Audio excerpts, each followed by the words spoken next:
que está en forma de globo. Así ustedes pueden elegir y escuchar el idioma de español, ya que tenemos 2 intérpretes aquí. Entonces, muchas gracias. So I think we're all set and everyone's on their language. People had an opportunity to select English or Spanish. If you're joining us a minute late, we were just getting started here.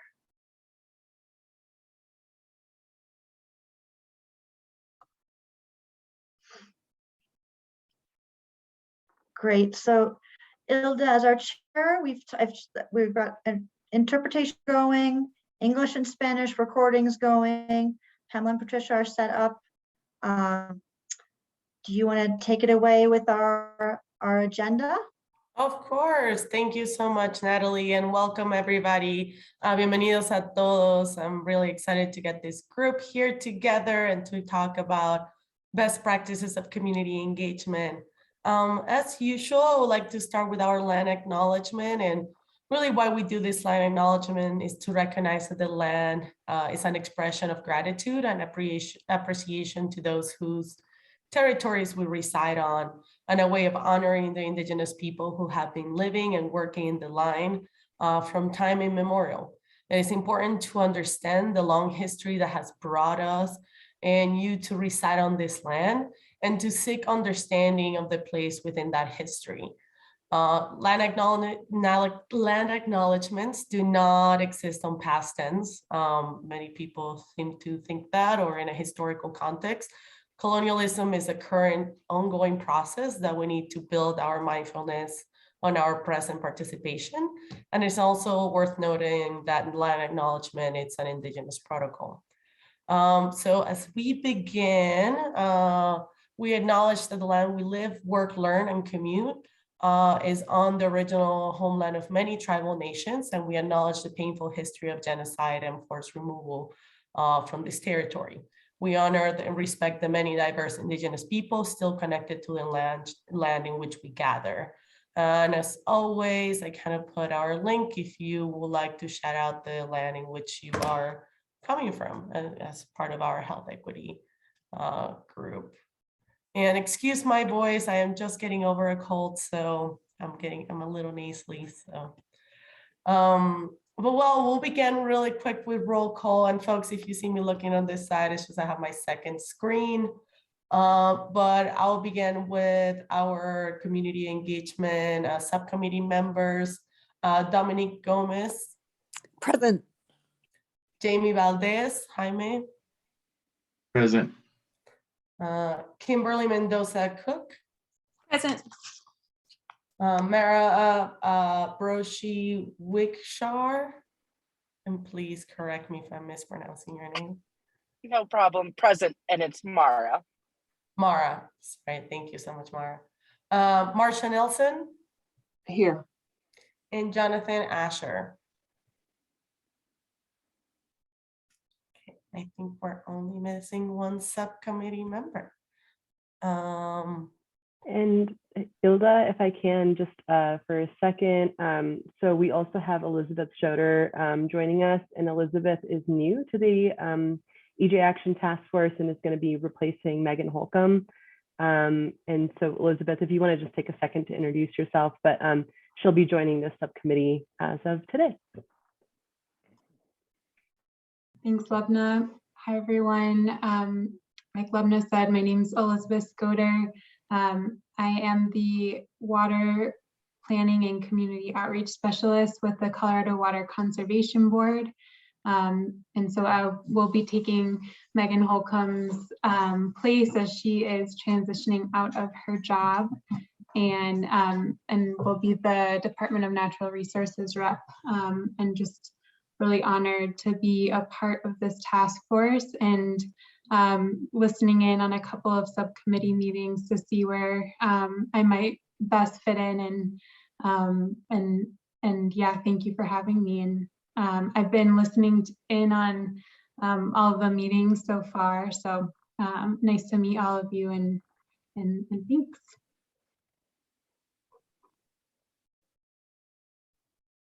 Great. Thank you so much, Elizabeth, and welcome to the team. Super happy to have you and be part of our task force meetings.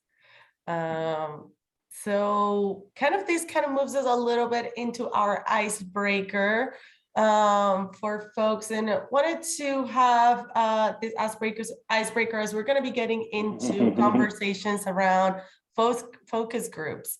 And focus groups are going to be super important for this work, especially as we're developing best practices of community engagement, but kind of what's going to prove that data behind some of the information that we might have or some of the lived experiences, but being able to back it up with there's focus groups that we're going to be hiring a couple contractors. So our icebreaker, what was your best experience being a part of a focus group? Anybody would like to get started?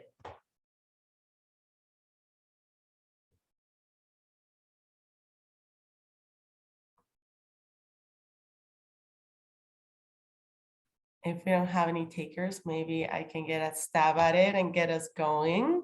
So probably one of the best experiences I had part of a focus group. I was in college, so we're trying to develop, I went to CSU Fort Collins, go Rams. And we had sort of a focus groups to develop our international studies department further and expand it into international affairs, and sort of what would it take for the programming to take place. As a student, they were able to give us a stipend to be a part of it.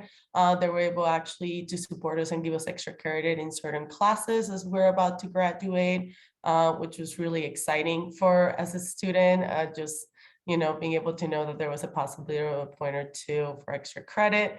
Our teachers were very supportive and listened to sort of all of our feedback.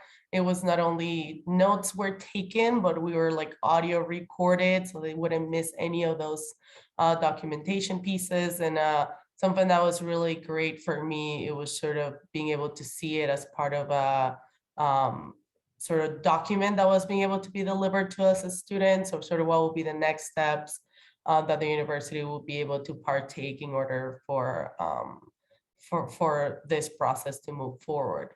So I think those were some of the aspects that made it really exciting for me, but also that I knew the people that I was being able to share those as part of those focus groups. They were all part of my same class. Many of them I seen in one of the classes or another throughout my journey in school. So also I was able to create kind of a trusting environment when we were sharing, and sort of a lot of us felt similar situations in the program. So it was easy to be able to rely on one another to make our points be heard. So yeah, I don't know if anybody wants to share around kind of the best experience on a focus group.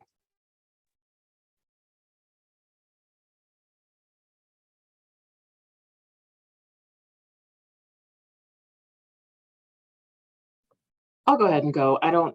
It's certainly a unique question. I've participated in many focus groups, but it's hard to pinpoint like the best experience. I think there's just been a lot of positive experience, right? So my background in construction, my career has always been advocating for small minority, women-owned, veteran-owned businesses, specifically in construction and transportation. So contracting opportunities on construction, transportation-related projects, as well as consulting firms, right? And so oftentimes you may have projects where small businesses oftentimes don't have opportunity. And so sitting in a roundtable focus discussion, whatever you want to call it, with larger businesses, right, prime contractors that may or may not support working with smaller businesses, being able to sit into a room and have the conversation around why it's important to contract with small business, why it may benefit not only those prime contractors, but the overall good of the community, right? When you can hire local companies to do the actual work, and you can look at a project from a large scale and perhaps break it up in a way, right, so that smaller businesses actually have that opportunity. So I'm oftentimes in a room where businesses may not agree with that. And I've been able to turn the room around to say, okay, here is a unique opportunity. How can we support that? And oftentimes it can be very difficult. So I can't pinpoint the best experience, just getting them to say, okay, you're right, Marcia, let's support small business. That is a win for me. So they all tend to be my best experience. Marcia, thank you so much for your realistic approach. And I think maybe I was going too positive on this because a lot of people's actually experiences sometimes with focus groups are like, oh my God, completely they missed the mark. So please feel to share even just a bad experience with a focus group that you felt like, oh my God, please let's make sure this is never repeated. Or even just like a moment that you had to advocate and was like an aha moment in which how these focus groups were formulated.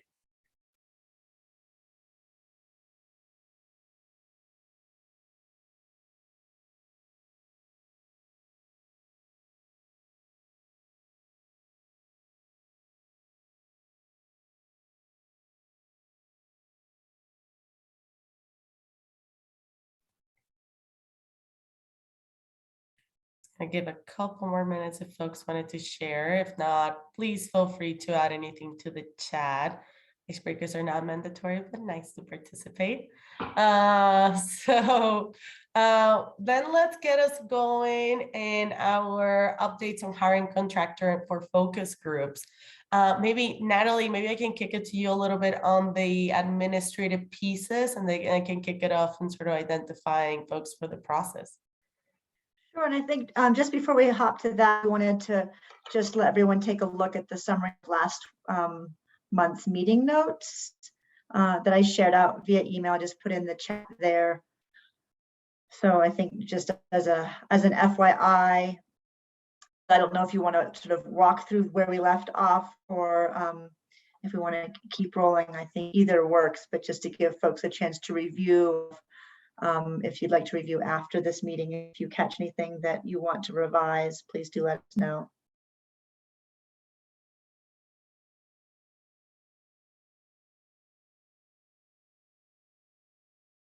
Are there any questions on the notes or comments?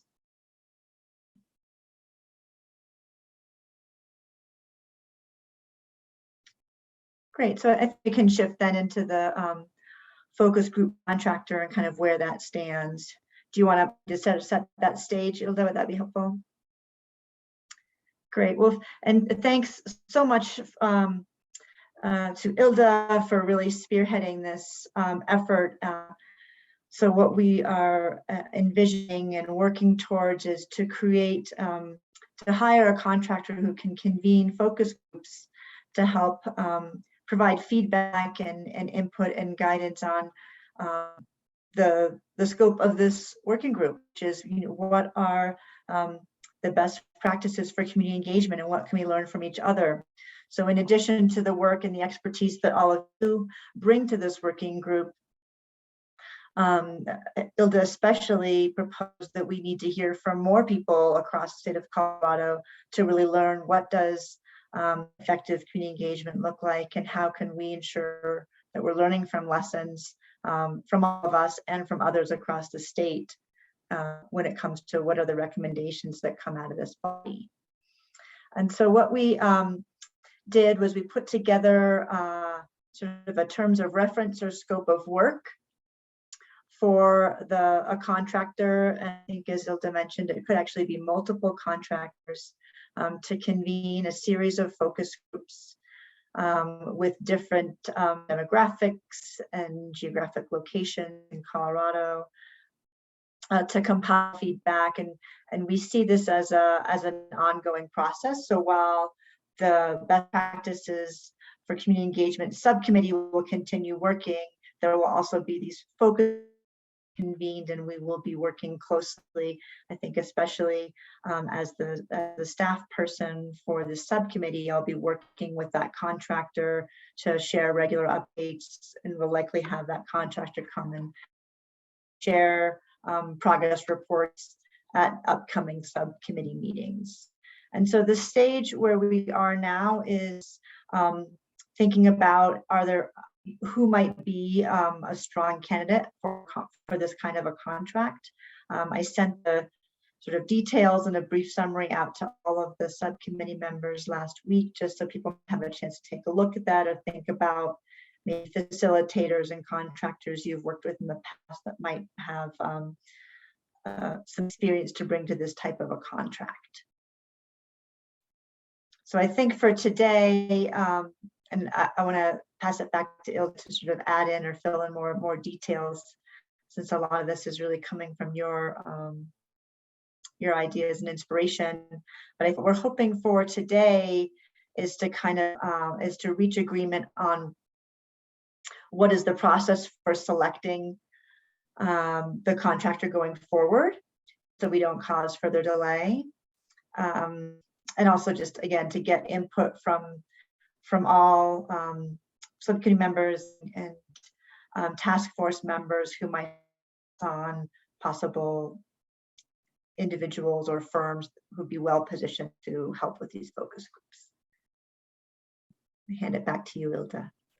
Yeah, thank you so much, Natalie. Yes, and I think earlier on we have shared sort of a spreadsheet that contained for the folks that people wanted to pitch in to be able to also come into these meetings and provide us feedback from the communities that they're representing, but also being able to pinpoint at different contractors or individuals from across the state that you guys have being able to be in contact, or that we should recommend to look into demographics that your community is really representing as part of the Environmental Justice Task Force.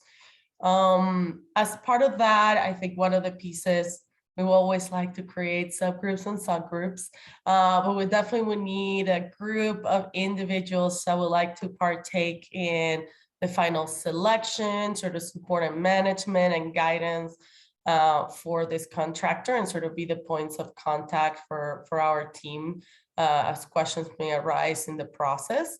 So I wanted to do a quick raise of hands for individuals who would like to be a part of the process as we're developing sort of a calendar and a specific selection process as we're moving forward.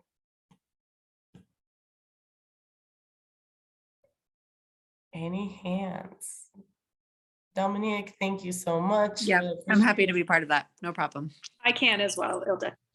Thank you so much, Kimberly and Marcia. Awesome.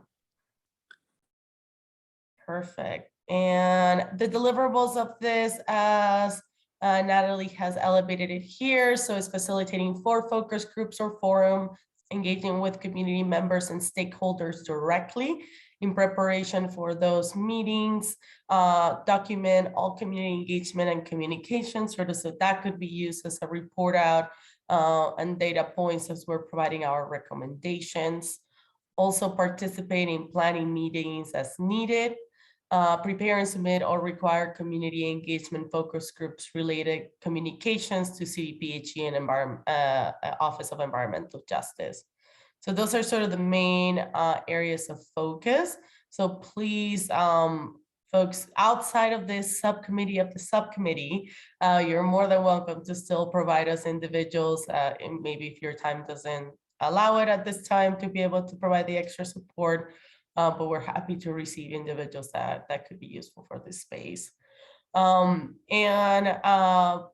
Kimberly, Marcia, and Dominic, I'll be in contact with you as we're moving forward, sort of with the specific steps, and wanted to ask if anybody has any questions or concerns before moving forward. Sounds good to me. Yeah, and just wanted to note that Mara also volunteered as well. Awesome. Thank you so much, Mara. I think the only other thing that would be helpful, Ilda, before we move on, is just sort of the decision-making process. So I'm wondering if the members of the subcommittee are comfortable with the 4 people who volunteered to be part of the kind of consideration of the contractors or applications. If the full subcommittee is comfortable with that being the decision-making body, or if we need to if we want to reconvene the subcommittee meeting for that discussion. decision. I think we just want it'd be helpful to get some clarity there or a sense of what subcommittee meetings members would prefer. So we just know we want to sort of publicly announce and get that on the calendar for another meeting.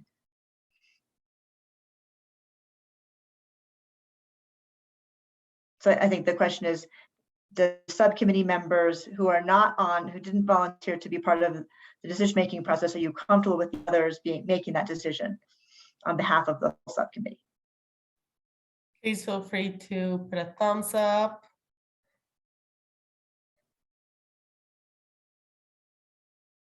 Okay, I see 2. Perfect, great. Thanks so much, everybody. Perfect, so we'll follow up via email to the subgroup, and we'll be able to kind of come up with the best next steps as we're receiving applications from different contractors and sort of meetings for selection and selection sort of mechanisms and questions that we'll be taking into consideration. Perfect.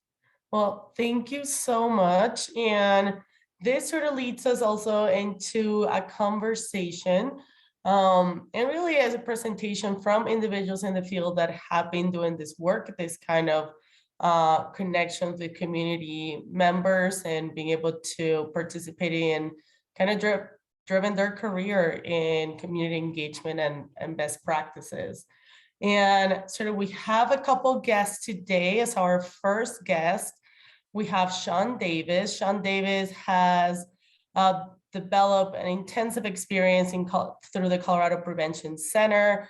Sean has experience in all aspects of the development field, including leadership development, prospect identification, research cultivation and solicitation, stewardship, campaign planning, and campaign management. And he works within the federal, state, and local government with foundations and corporations as well as specialized research in response to client information requests and engaging community in governmental and non-governmental consultations through cities, counties, and states. We're super excited to have Sean here with us as we're going to be talking, especially within a variety of communities, but also the African-American community, Black communities in Colorado. And also after Sean, we'll have Sandra Young, who is the president of the Denver chapter of the NAACP. But Sean, please join us in and sort of as some of the prompts.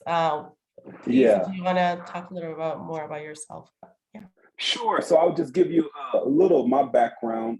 I've conducted focus groups for CDPHE, and not to tell anybody my age, that was 16 years ago. Currently, I do a lot of community engagement work, and the majority is on the Western Slope and with the Ute Mountain Ute tribe. So I work with United Healthcare or Rocky Mountain Health Plans on a project called Voice of the Consumer.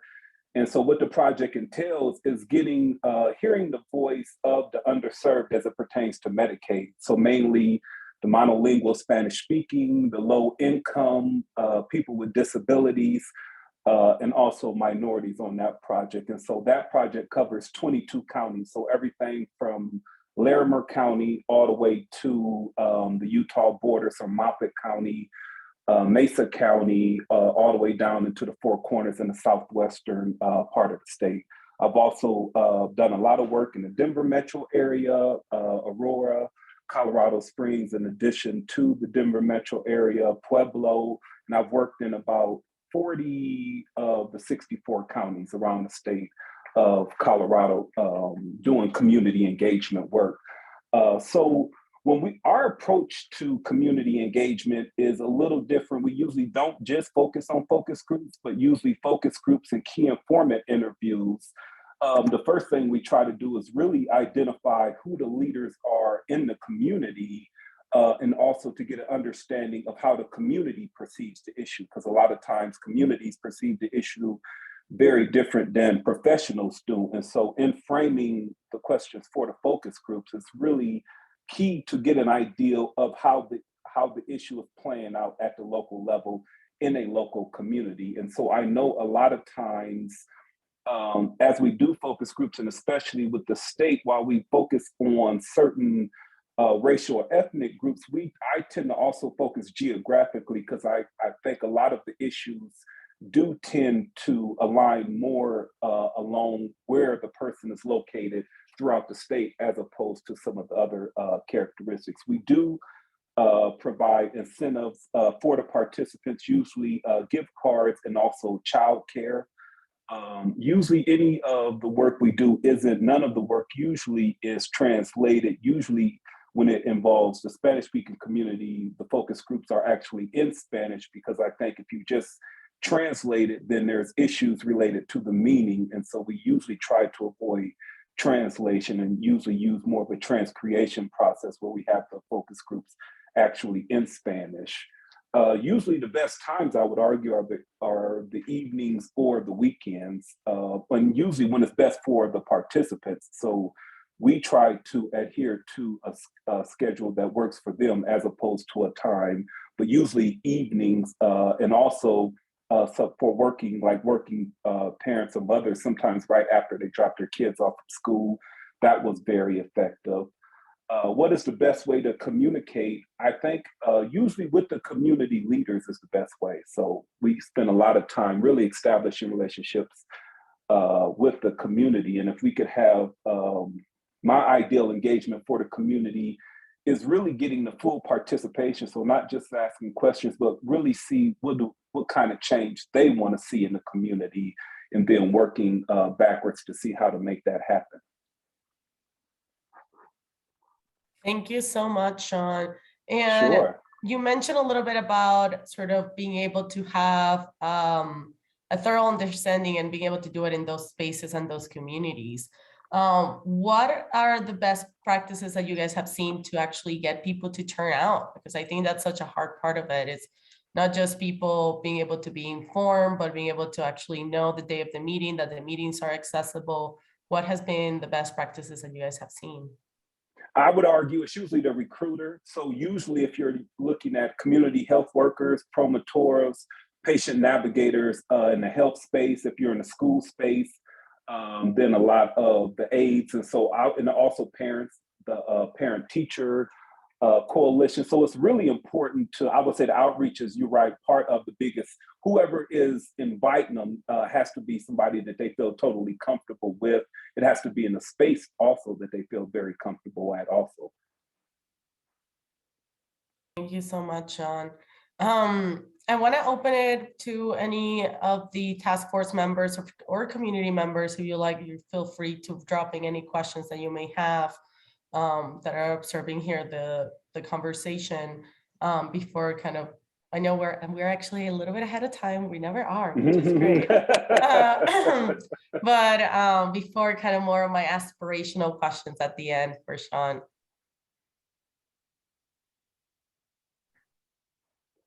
So Sean, thank you for joining us. Yes. I really appreciate you taking the time. You know, one of the things that this task force is tasked with is looking at community engagement and how, you know, the agencies engage with communities and how they bring anything from the agency perspective in terms of getting feedback from the communities. But I think as a natural outgrowth of that's what's going to happen is there's also going to be a component of requirements for the regulated community that the agencies are going to incorporate as it relates to community engagement as well. And so, you know, from that perspective, how do you see sort of the interaction or the engagement from the agency, and then that sort of trickling down into them then telling the regulated community how they want to see community engagement happen? Yeah, I would just say, to start off, one of the biggest issues if we're talking about CDPHE, I think just personally, I would say one of the problems with the agency is that for me, CDPHE is organized by expertise in a specific area. Whereas I would argue if you're doing true community engagement, you're doing it according to a community. And so that's where I think the huge disconnect is, because communities they look at it from, like, for example, the Western Slope is very different than the Eastern Plains, even if you're talking about just say Spanish speaking. So how do you draw that down? I think the staff have to understand and really get an idea of the local dynamics. And sometimes that's hard to put into writing, but I think more of that is needed. More of the funders, I would argue, and even at the state level, is taking more of a geographical approach. Because if you notice, even if you look at the two tribes, I work with the Ute, Mountain Ute, and they're very different than the Southern Ute. And so although we'll say Native Americans, it's night and day compared to how they operate. And when you're talking about community, I think we should be meeting the community where they're at. And so that really means learning as much and really getting the input of the local community. Because a lot of times we come in with an agenda and say, okay, well, we're going to focus on this group, as opposed to really integrating it into the system that exists inside the community. And there's a lot of great community, groups doing great work. So really integrating it, not into the nonprofits, but into the communities, the actual communities that exist. Thank you so much, and Kimberly, for that question. Any other questions?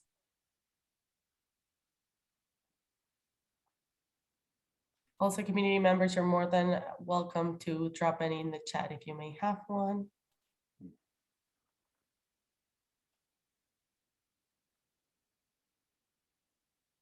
Well, maybe this led us in more of the aspirational question. So, Sean, if you could have your ideal engagement for the community, what would that look like?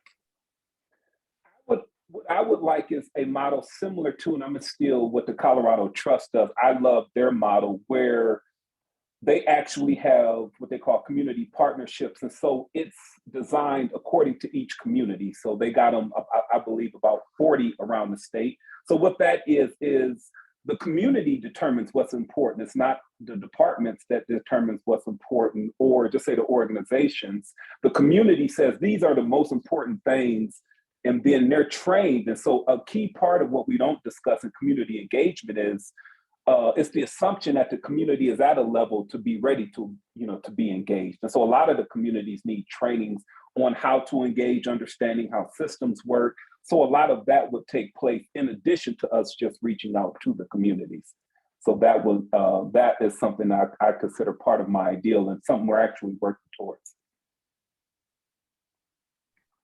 Thank you so much, Sean. I think that I saw a lot of the eyes going like, what would that look like in implementation? What would that look like putting it in a best practice? Because I think sometimes we get kind of caught in the box of exactly very specific measurable pieces that need to be in recommendations. And I think just as part of just listening to those needs and what they will like, and that they change according to also the timing history that we're in, I think it's sort of something really important for us to acknowledge in the space.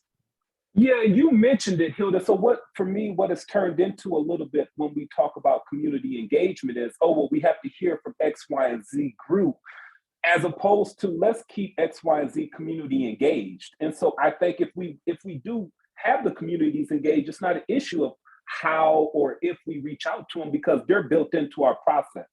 So it shouldn't be just when we're creating plans or just when we're doing this that we're trying to reach out to the community. Similar, to the task force, we're inviting them to meetings. We have members that we're interacting with normally. And so, for me, that's where under community engagement, we really, I think with some of the, departments, we got to take a step back and say that level of trust hasn't been built with all communities.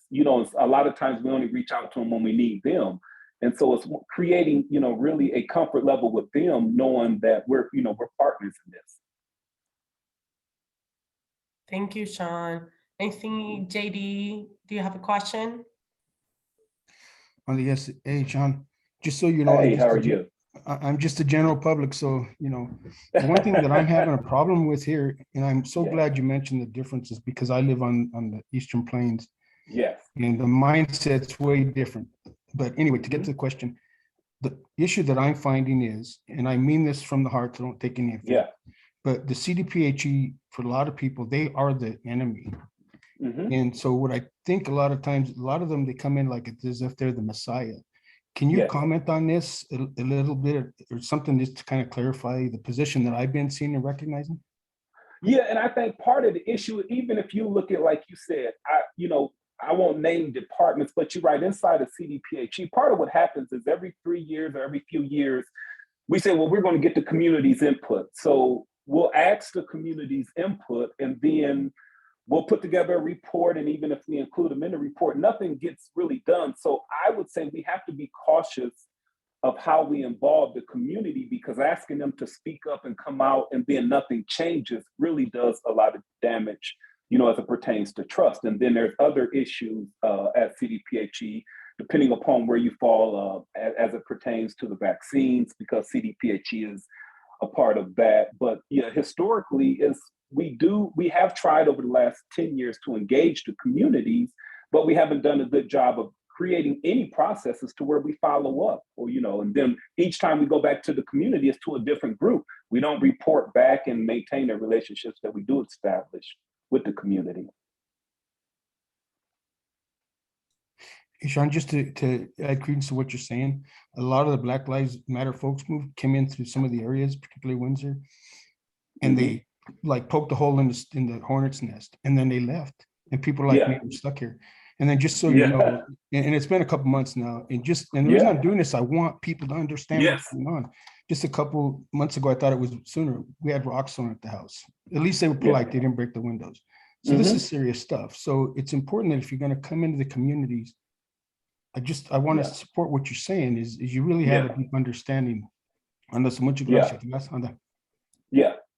And I argue, like you said, for me, that's why I caution groups. I think the focus groups are important and the key informant interviews are important, but you really got to take a step back and learn about the community that you're entering. Where is the community at? A lot of times we don't have the conversations about, is this a community that's ready to engage? So we go in assuming that it's good because because we're getting their input, as opposed to saying what steps need to be taken to really develop that trust as we come in and reassure them, how we're going to behave while we're there, and not overpromise. So a lot of times we do overpromise. We said we're going to do this, and then legislation changes or policy changes, and then we're gone, and the people on the ground are left to answer those questions. Thank you so much, Sean and JD. I think I can completely relate to that, even just in the political work. Organizations, campaigns pop into a community, and then after elections over, disappear. Communities, that can feel like very extractive of community rather than additive. Michael Sapp, I'll kick it to you for the last questions on this round before moving to our next speaker. Yeah, thank you, Hilda. Michael Sapp on the EJ task force and also with the Excel, and so glad that we're having this conversation around community engagement. Having spent time working for the city of Denver and now with Excel Energy, this is a very important topic, and I like your point, Sean, around not necessarily going into communities with we have all the answers, but kind of looking at it from a community-based aspect. So going in with where the assets are, who are those community leaders, what are those organizations, and really being able to build an authentic relationship that's more two-way, as opposed to we're a government entity or quasi-government entity, and we're here to, but more, how can we serve you all? And kind of on that servant leadership has kind of been some of the tactics that I would try to use when I worked for the city, and certainly what I'm trying to do with my current company with Excel Energy, because we too sometimes get looked at as the enemy or the polluter, and sometimes we have to just say, hey, we need to create an environment or place where folks feel comfortable having that honest assessment of who we are, and then being able to kind of get into, now that that's out in the atmosphere, how do we go from here? I'm just enjoying the conversation. I'm on the disproportionate impacted community subgroup, but I got the invitation, and I'm gonna stop talking, Hilda, but Well, you you all might for not having me. remember, Michael. I just wanted to tell you, you might not remember. We actually worked together. I was on the DOSP commission when you were working with the RNOs, the Resident Neighborhood Organization. So you got a real good understanding of, you know, how community engagement work and where the different RNOs were and everything like that. And so I think, you know, the city tried to use the RNOs as a model to engage, and you saw they're all over the map. And so really using that model, you know, meeting the community where they're at. And that's the hardest part. That is hard because like Hilda said, we want things to be standardized, uniform, but acknowledging communities are all over the map, just like we as humans are. So we really need to do a better job of adjusting to where the communities are. So I would agree with that. Yeah. Thank you, Sean. Thank you all. Oh, thank you, bro. Thank you so much, folks, for the fruitful conversation. Excited to be able to have some of these conversations, and thank you so much, Sean, for your information and all your years of wisdom of engaging community. Really appreciate it. And thank you all for having me. Thank you. Awesome. Well, I will be transitioning to our next speaker, Sandra Young, the president of the NAACP Denver chapter. Sandra Young is a community leader, organizer, innovative entrepreneur, and youth life coach. She's serving in her second term as actually, I think this is the third term. I might have a little bit on old bio. She's Denver branch of the National Association for Advances of Colored People, and also serves as the executive director of the Urban Youth Development. So thank you so much, Sandra, and welcome in. You might be mute. Thank you for having me. That's an old bio, Ilda, but I'm happy to be here, still the president of the NAACP Denver, and always happy to share about environmental justice. As I didn't really get to hear all that Sean said or that's been said on the call, but we know that communities of color suffer the most when we talk about environmental justice. And one of those reasons is behind education. They don't know it impacts them. And when we look at health justice, it all works together. And so that's why we're here to do this work, because we understand that Black women have the lowest birth rate babies and have the highest rate of death during pregnancy. And we also know that our Black men usually die at the highest rate of having lung cancer, and our kids have respiratory disease often. So we're here just to talk about that, and whatever I can add to that conversation, tell me which way you want me to go and I'm there. Of course. Thank you so much, Sandra. So one of the questions, how does the NAACP engage community members as when it comes to like resources provided at meetings, incentives or mechanisms to encourage meeting participation? I know you guys have been really making headways when it comes to environmental justice in the state and being able to have those conversations. How do you guys bring those topics when many instances, you know, it can be sort of a topic that is overlooked or not seen within our communities as to the direct impacts? Like I said, we've been trying just to inform people. They don't know. You can't fight what you don't know. And so what we've been doing is giving them information of where to start. What is environmental justice? We've never even heard of this word before, right? We've never heard of environmental injustice, justice, none of this, you know, so we don't know if we've been unjust or justice, because we have not, that's not been a conversation in our communities. And so what we've been trying to do is just get the word out anyway. We participate in a lot of calls. We have done press conferences. We have even been on the ground. We had a meeting last Saturday. Actually, Michael Satt was one of the speakers to talk about that, and some other people. And I also serve as a commissioner with the PUC. So I'm able to get some of that information and to tell those people on that board, on that commission, like what is happening, like what we have to be looking at in terms of what it really is impacting us. And so we go where the people are. I think I heard Sean say that as he got off the phone. If they're in church, then that's where we need to be. If they're in the park, then that's where we need to go. What we don't want to do is have them, because what they're not going to do is come an extra step sometime. So you have to go where they are. If it's baseball season, if it's football season, we set up a table. We've been known to set up tables at football games to give out information, because that's where the people are. We've been known to go to charity events and set up things because that's where the people are, to churches, to other nonprofits that may ask us not to come again, but we still go. It's to the table because we need to go where the people are. And we live in a time where people are coming out of COVID now, and many people are not moving like they used to move, or they have to work overtime because they're behind. And so we have to go where they are, and that's what we've been doing. Thank you so much, Sandra. And you talked about, and you hit a key point sort of within the pandemic, it has been really a challenge to be able to create spaces of gathering or like true feedback. Sometimes within the Zoom world, you really cannot feel people's emotions, you know, even being able to formulate your words around issues can be difficult, or really to express them in a way that can be captured. What has been the best ways of engagement, especially when it came to social media engagement, outreach? How do you guys get outside of being able to meet people at the churches and those locations, but the folks that might not be going to church right now or might not be in those spaces of gathering? We have a monthly meeting, sometime 2 meetings, sometime 3, whatever's happening. First of all, the NAACP has been around for 113 years. So we are very accustomed to bringing information to people. And during this time, we've been able to develop trust. And we know that in Black and Brown communities, that is what is important. When people can trust you, they'll come. If they can't trust you, they won't show up. And we've been fortunate enough to be in this industry long enough that people look forward to what we say to be truth. And so we try to give that. And so we have meetings often. We do op-eds. We do heavy in social media as much as we can.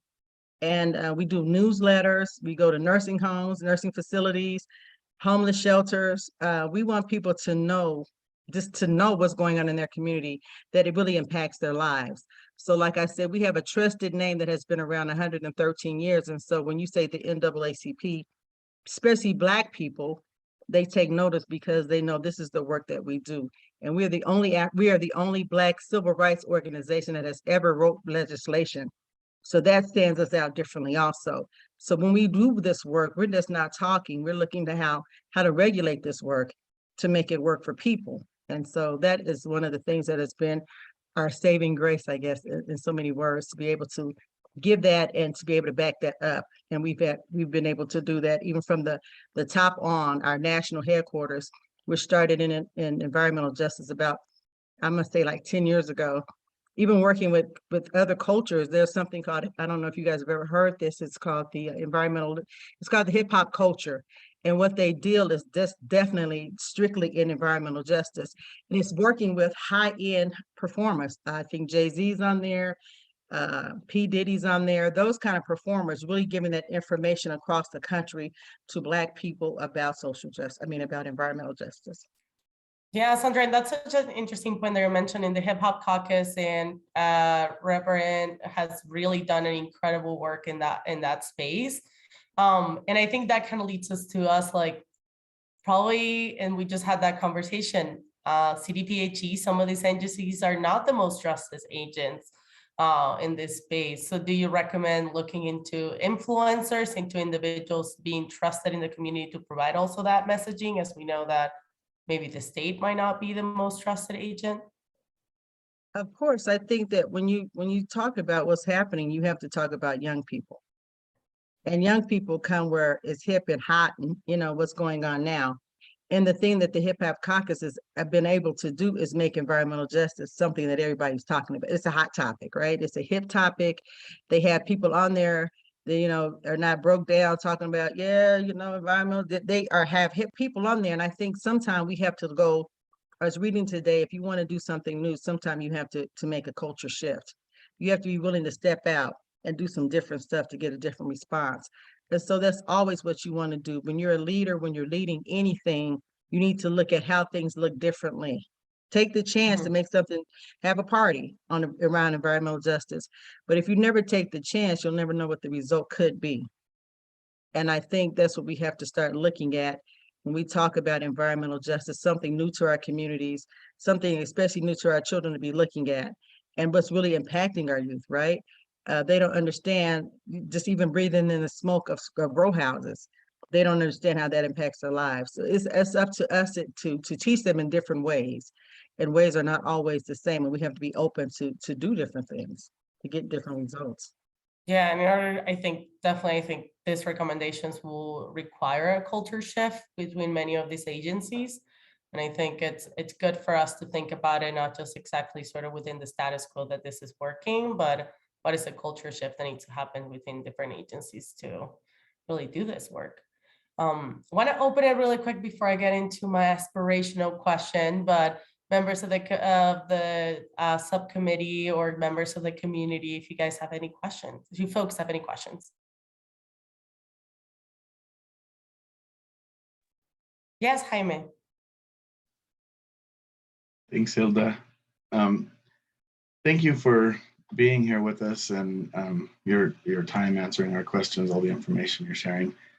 Sandra, I just wanted to kind of get your opinion on our situation here. And I live in Pueblo, Colorado. And Michael, I don't mean to bang on Excel or anything, but you know, we have the state's largest emitter of CO2 right here in our backyard, and it's also responsible for 84% of Pueblo's air toxics.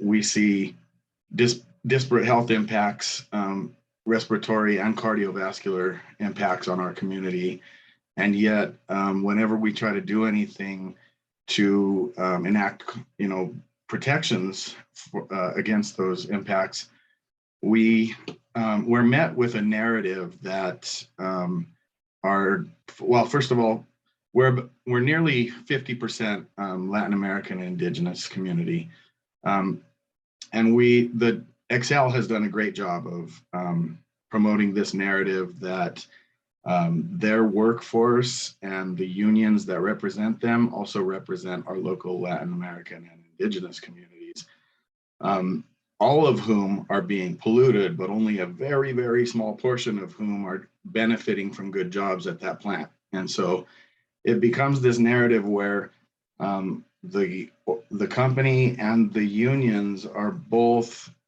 kind of spreading this narrative that they represent the Latin American community, when in reality, they're the ones polluting the Latin American community. And it's really, it can be difficult to combat that narrative, especially when you're talking about a huge corporation with resources that, you know, local organizers like me just don't have.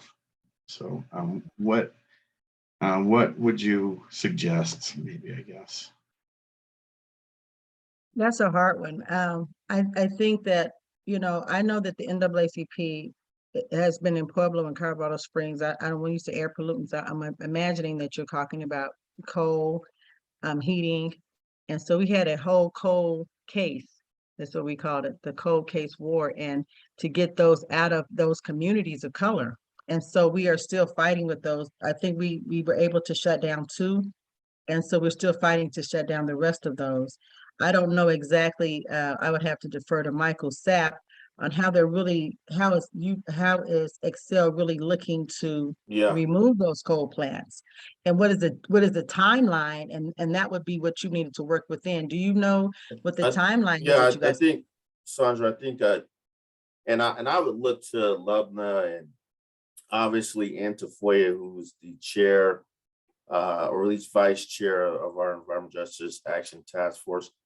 I think I would humbly submit that if Excel is the elephant in the room, then maybe we should create an agenda item where we can present some of the things that we're working on. But Hami, I appreciate what you brought up, and I would just share that at last general session, we actually ran a bill, House Bill 21-1324, that really put into place, and it's in the same process as our Clean Energy Plan, which we announced or filed to the Colorado Public Utility Commission last fall around our efforts to phase back or begin to close our coal-fired plants in our service territories. And I would tell you that that bill that I'm referencing is a clean energy technology bill.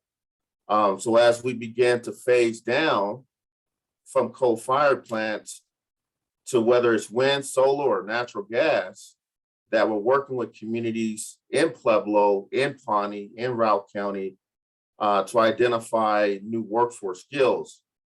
And I will tell you, I'm not from Pueblo, but I've gone down to Comanche and I've talked to a lot of the folks who work in Pueblo, and I've talked to a lot of the county commissioners, and they talk about the importance of the job creation, the tax that comes from the taxes that come from Comanche.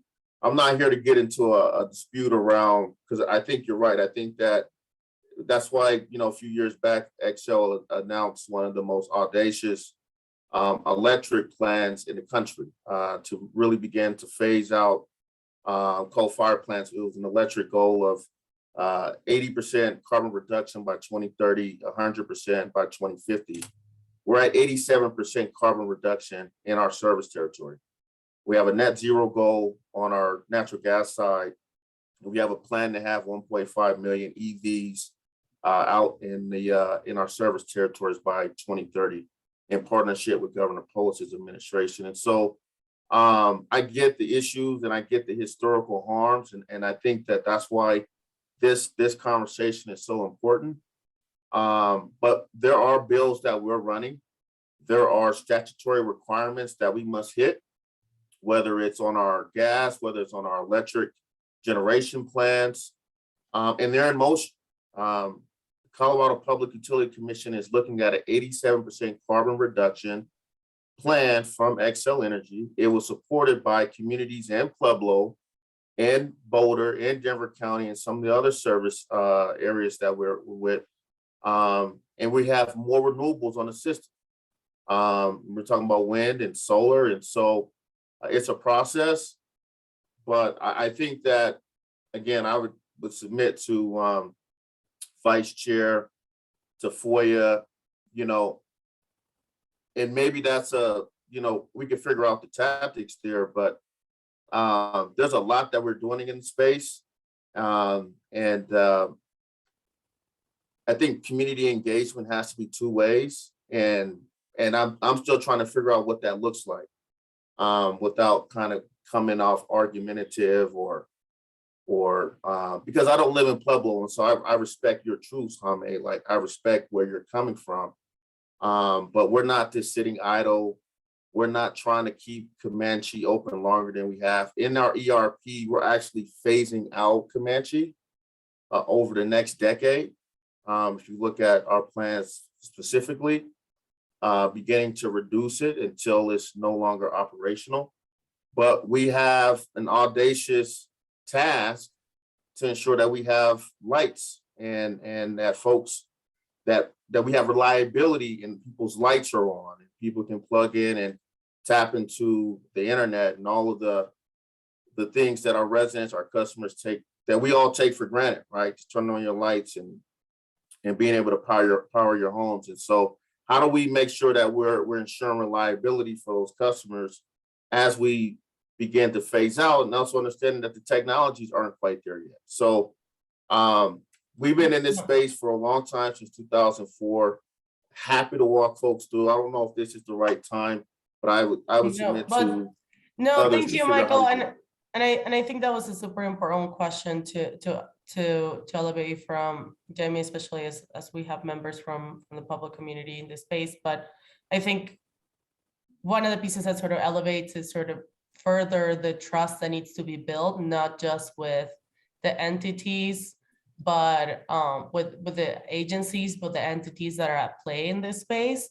And also, what is the trust that needs to be built around that community can value the data that is being provided, and it's understood that it's like the right accountability when it comes to specific deadlines of moving into a transition. And I think what's ultimately going to build trust. It's like, you trust your partners as those words are being held in that space. But Jaime, I'll give it to you last up, and then before I do my last question to Sandra. Thank you. I just wanted to mention, I get that it's a difficult position, but I just want to point out that it's putting the need for electricity and to keep the lights on for Denverites and other Northern Coloradans and the conversation about jobs and economy that has kept us in the status quo that is causing us health impacts right now and climate impacts. So what I'm trying to say is it's time to put health and environment above all that other stuff. We've done it that way long enough. It's time to try something new. If you think, if you think that's not the way to go about it, I would ask you and everyone else at Excel to, no offense or anything, but take a look at the Einstein's definition of insanity. We cannot continue to do things the way we've done them previously and expect better results. Yeah, but Jaime, you don't even know you're authorizing the environment. I brought up House Bill 1324, which was a clean technology bill. I brought up our ERP, and I bet you can't even speak to what we have in the plan. I can speak to what you have in the plan. You want to keep that plan going until 2034, and that's way too long.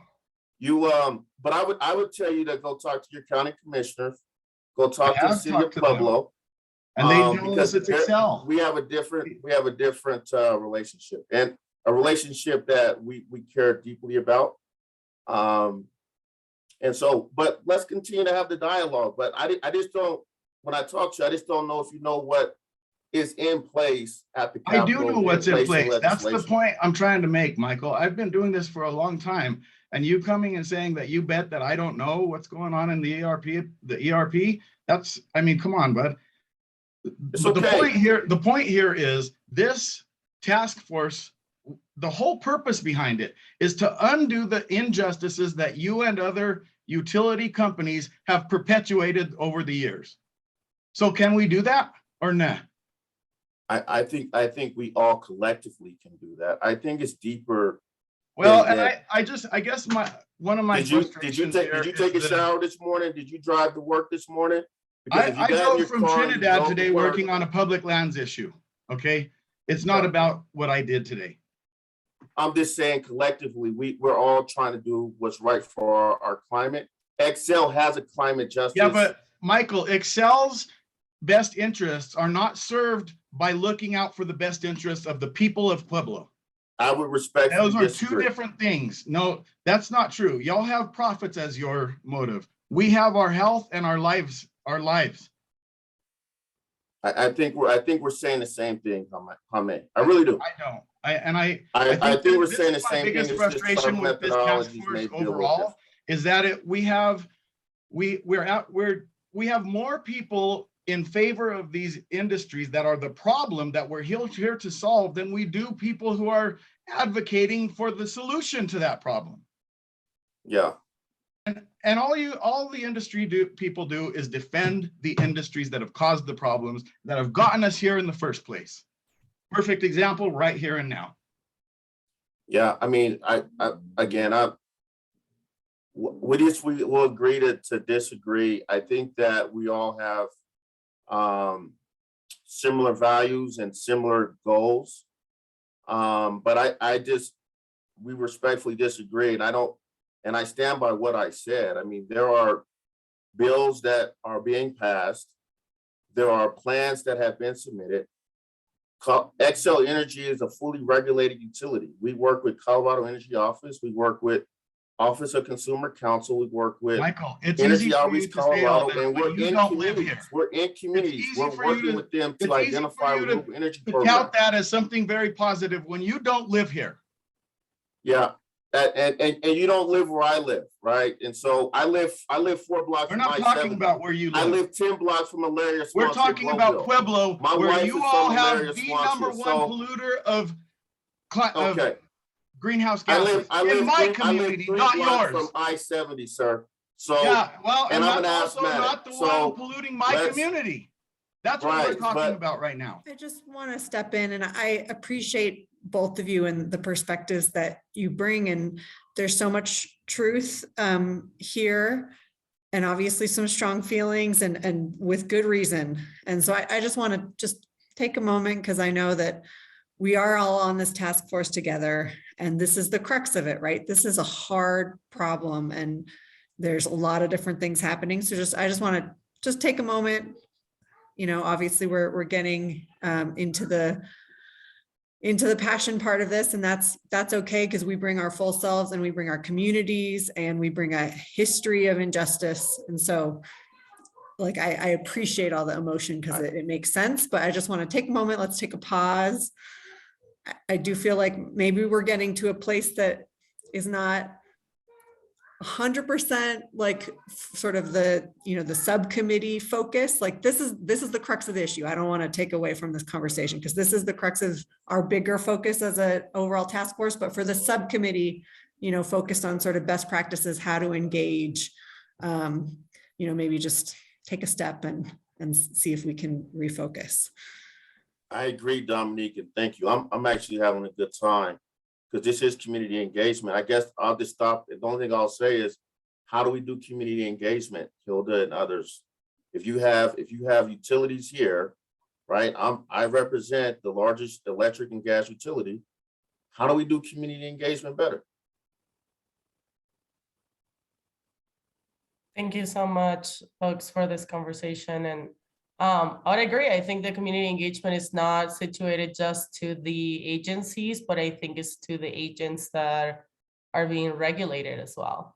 And I 100% agree that I think the trust either needs to be built or that needs to be recognized and put out there the adequate data too that shows some of the experiences that people in the community are also living, as Jaime is also mentioning. So I do think there are quite a few disconnects that even with the room that we have brilliant individuals that are doing this work, it's difficult to talk and communicate in this spaces because there is so much passion, but also there's so much to unravel and as kind of institutional pieces that we all carry, even just by the name that we're carrying from with our title or the communities that we're coming from. And I do really appreciate this conversation because this is what it's going to get into as we're talking about specific recommendations that this task force will carry over. And maybe to close us out in this space, and Sandra, thank you so much for staying with us. And maybe as a closing out question, I know you get the part, you're a super busy woman, but what could you have for your ideal engagement in the community? What would it look like? What will be that sort of more in the dream space? So we'll say. I think if I could have like this overall engagement in community, I think first of all, we have to talk about, you know, coming out of COVID, have we been so disengaged, right? Because of things that go on that have happened in our lives. And I think if I look at the ideal space around community justice, there's some simple things. I would like to see more trees. I know people don't realize that trees are a big part of environmental justice, bringing shade to homes. It cuts down our energy bills. It provides oxygen. Planting gardens. I would love to see people plant gardens in their communities because we have so many kids that are unhealthy, so many people that are unhealthy. And when you live in communities where there are food deserts, we need to teach kids how and adults how to grow food because those are important things. Another thing I would like to see, and I just actually talked to someone, I see someone here from Colorado Energy office. I think I spoke to their ED last week, and she and I spoke about timing and hours. And so we know many people of color and underserved communities work service jobs. And because they work service jobs, by the time they get ready to go home, services are closed that they need. And that's not how justice looks. We need to make sure that there are times that they can get the LEAP application, talk to someone to walk them through the LEAP application, someone to talk to and walk them through other services that are in our wraparound services because those offices are closed because they work service jobs. And we need to make sure that we have extended hours for people to really be able to engage and get the needs. Every year there's so much money that goes unused and people say, why people just don't want the wraparound services? No, your wraparound services are from 8 to 4 and I just caught 3 buses and I need to feed my kids. I can't be on the phone from 8 to 4. You know, it would be the same way when we see how parents used to go to school. We don't have parents that can do that anymore because they have more than one job. And so my ideal would be to be able to have wraparound services that meet the needs of community and the times of community. And so that's where I'm at with ideal. If I look at ideal service times and in places, have places where people can get information all the time. If it's in the store, in the grocery store where you find the books, if it's in newspaper, community newspapers, like those are the things I think just having availability is this key to us moving the meter differently. Thank you so much, Sandra. Really appreciate that. And I think those are, those are great spaces for us to move into and think about, sorry, my cat, and think about how we can engage those as part of our best practices. Thank you so much. I normally would have been moving us into the next section to kind of start talking about initial recommendations for best practices. But I sense that it might be great maybe if we take our 10-minute break now, and then we can come back and continue the conversation with initial recommendations for best practices, and then our timeline to come. So folks, it's right now 5:44. We'll be back at 5:55. Awesome. Thank you so much, folks. Thanks, Hilda.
Are folks about ready to come? Oh, there you are. Hilda. Are folks about ready to come back? Yeah, we have about a minute to get going.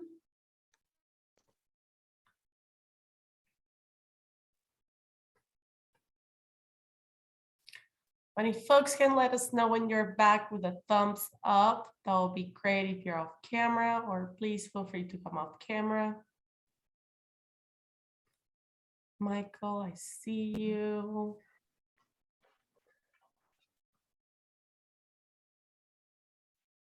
Okay, it's 5:55, so we'll get started.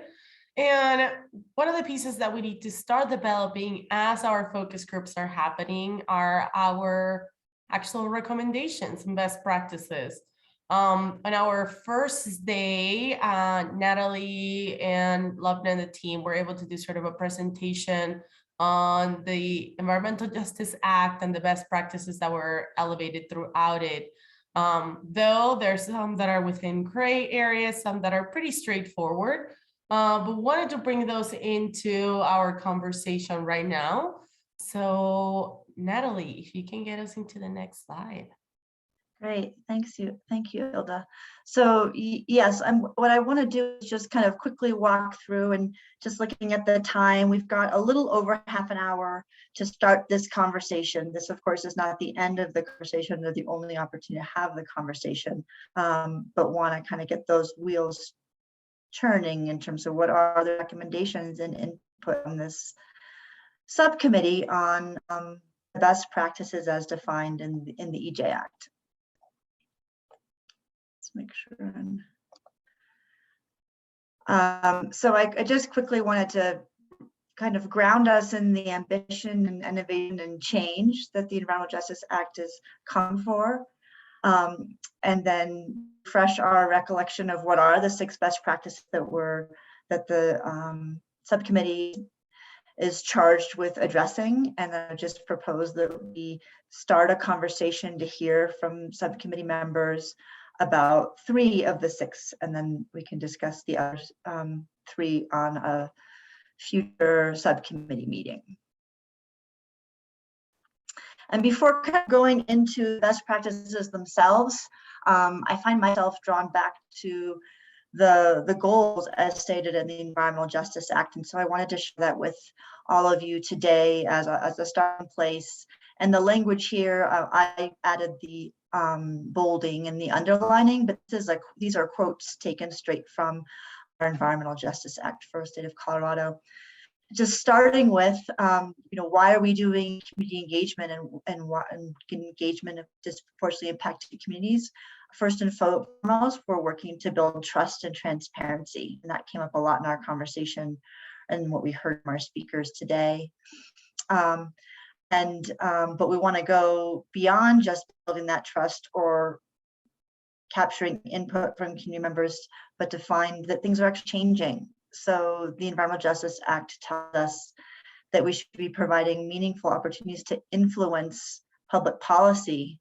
And then that third bullet, that engaging with disproportionately impacted communities should ultimately modify proposed state action in response to public input received and decrease environmental burdens or increase environmental benefits disproportionately impacted communities. So I think we probably spent a lot of time unpacking that for a while, but I wanted to share that and because I find it valuable to remind myself of what the intent was with this legislation. And then just quickly of how should we as state agencies be engaging? The Environmental Justice Act is really encouraging us to be innovative and creative and try different things, create new ways, gathering input, and trying different formats. And so happy to share those. And so this is a similar slide to what I shared back in January for the first subcommittee meeting on best practices for community engagement. There are 6 pieces that are defined and required under the Environmental Justice Act. The timing of a meeting, when notice is given, outreach methods, so how to publicize proposed state action, methods for receiving public input, locations of meetings, and then the actual outreach materials. working with ILDA, we just broke it up kind of in the way that they're listed in the EJ Act. So we were proposing that today we talk a bit about the timing of meetings, notes, and outreach methods as a starting place. And then on our next meeting, which will be May 3rd, we can address the other three, the receiving public input, locations, and outreach materials. And so I'm going to sort of walk through these slides and then stop sharing my screen, because what we really want is a discussion for all of you, but just kind of wanted to make sure everyone felt comfortable with what is being, where the language is and what's currently required under the Environmental Justice Act. So in terms of the time and when to schedule community meetings, the EJ Act calls for flexibility and calls for including times that are weekend times, evening times, morning times. And so those are that's the guidance that's given thus far. And the table to the right there is just an example of tracking that we've done of the meetings we've convened in the past. The meeting notice, the requirement is at least 30 days before any public input opportunity or before the start of any public comment. I think these first two might be a little bit more straightforward, but we'll make more time if we need it and don't have it today. And then the third piece of the conversation for this evening is these outreach methods. You know, how are we as agencies getting the word out? And the bullets that are listed there are taken straight from the Environmental Justice Act. So proposing, sharing and disseminating information in schools, clinics, social media, social activity clubs, local governments, tribal governments, libraries, religious organizations, civic associations, community-based environmental justice organizations, and other local services. And the screenshots are some Twitter and Facebook posts, geo-targeted paid ads that we put out for some meetings last year, just as an example, but also recognizing that only within the last few weeks that we've started to consider in-person or hybrid meetings, so everything is digital. So I think I'll stop there and I can stop the sharing as well.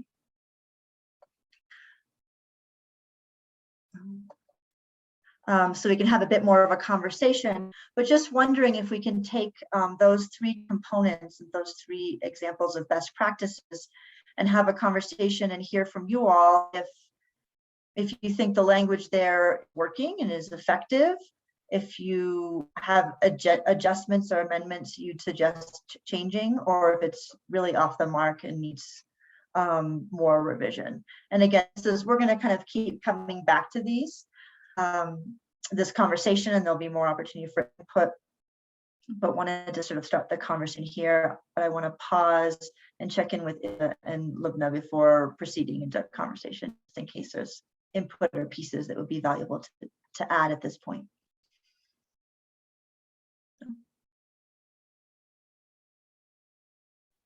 Yeah, sort of one of the initial ones is I was looking at meeting notice. At times, a meeting notice of 30 days is great, but if there's a meeting notice without actually an outreach plan connected to that 30-day notice, it goes, into empty, it doesn't go to anybody. So I think that's one of the pieces that maybe is like a stronger edit, is that there needs to be a 30-day notice for, but there needs to be attached to it an outreach plan for that meeting. So sort of, I don't know if it is, and I'll say, for example, in my organization where we're recruiting for positions, before even that position is posted, we have to have a plan on what organizations, what listservs we'll be reaching out to. That's just a simple example, but there should be an adequate sort of outreach plan, and depending on the category of the meeting as well.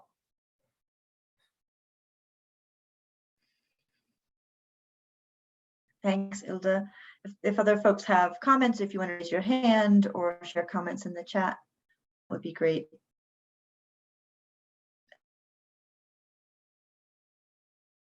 Maybe considering both the timing of meetings, as well as the notice to start with. So I'll go ahead and chime in. I'm gonna piggyback a little bit off of Hilda when she speaks about an outreach plan. I think coming from my perspective, right, as I'm thinking about construction and projects, right, it's a little different.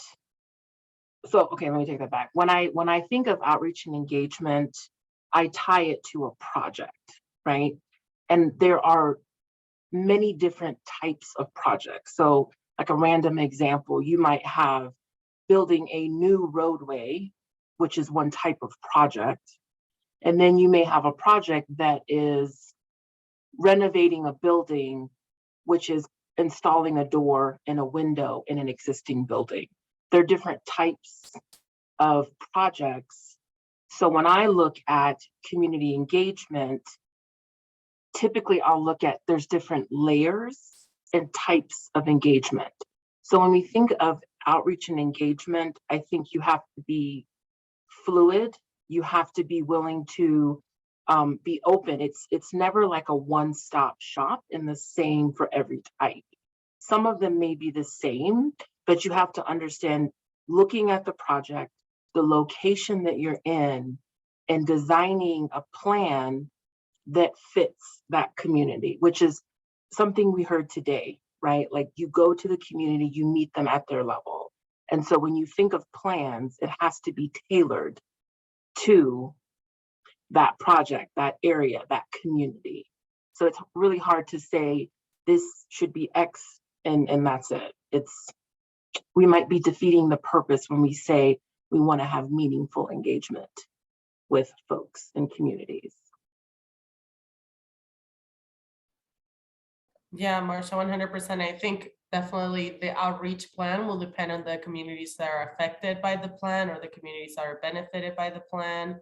I think that's maybe combining a little bit of the outreach methods, because I think the outreach methods, it can be a little bit of, of like, pick whichever fits for you best, or whichever you might have relationships, but it might not be, a specific plan on like, if this project is affecting the certain communities, that needs to be an adequate outreach in this regard, in this specific spaces, before even beginning a meeting or posting the meetings originally.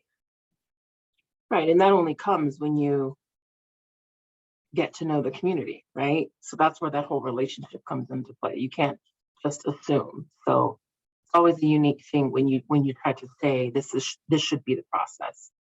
I just want to make sure we're very careful and not say it needs to be within this particular box, which could harm.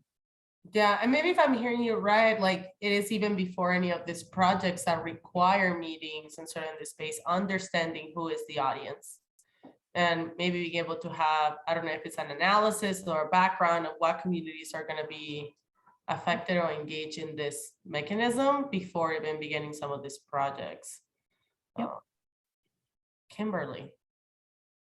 Yeah, and I think maybe for me, I'd kind of like to maybe flush that out a little bit, because I think at least where I was looking at it and, taking CDPHE and a state action, it really, I'm trying to understand, because there's the component of community outreach for a CDPHE action, for example, a rulemaking, and how do you create that transparency, and what is that community outreach plan for the agency itself? And so I think that is something I the way that I read the Environmental Justice Act is that is the component, and for me that's kind of what Natalie showed in that breakdown. But I think that the next step of that is sort of, where Marsha was going, in that the state is going to take action, for example, on a permit for a project. And in that case, the community engagement plan has to be very project specific and very, detailed in terms of what a specific community where that project is going to have, either the impact and the benefit, or either or both. And so I think for me, I'd kind of to flush out like the things that Natalie had up, because in looking at just those things, that to me is something that the agency is doing. But at a certain point, they're going to go hand in hand in terms of a specific project having to have a community engagement plan that the agency doesn't necessarily put together. It is whoever that regulated person is, that regulated organization is, to bring that community engagement plan forward. So I just want to make sure we're focusing in on, you know, how that is, because CDPHE, I think that there is something that we need to figure out from a transparency standpoint, how the agency engages and gets the community input on big agency actions, because I think that has been something that is, you know, that we've all struggled with in terms of engagement. So I just want to kind of flesh that out a little bit in terms of where we are, or what kind of recommendations we're putting forward, because they, in my mind, they are a little bit different.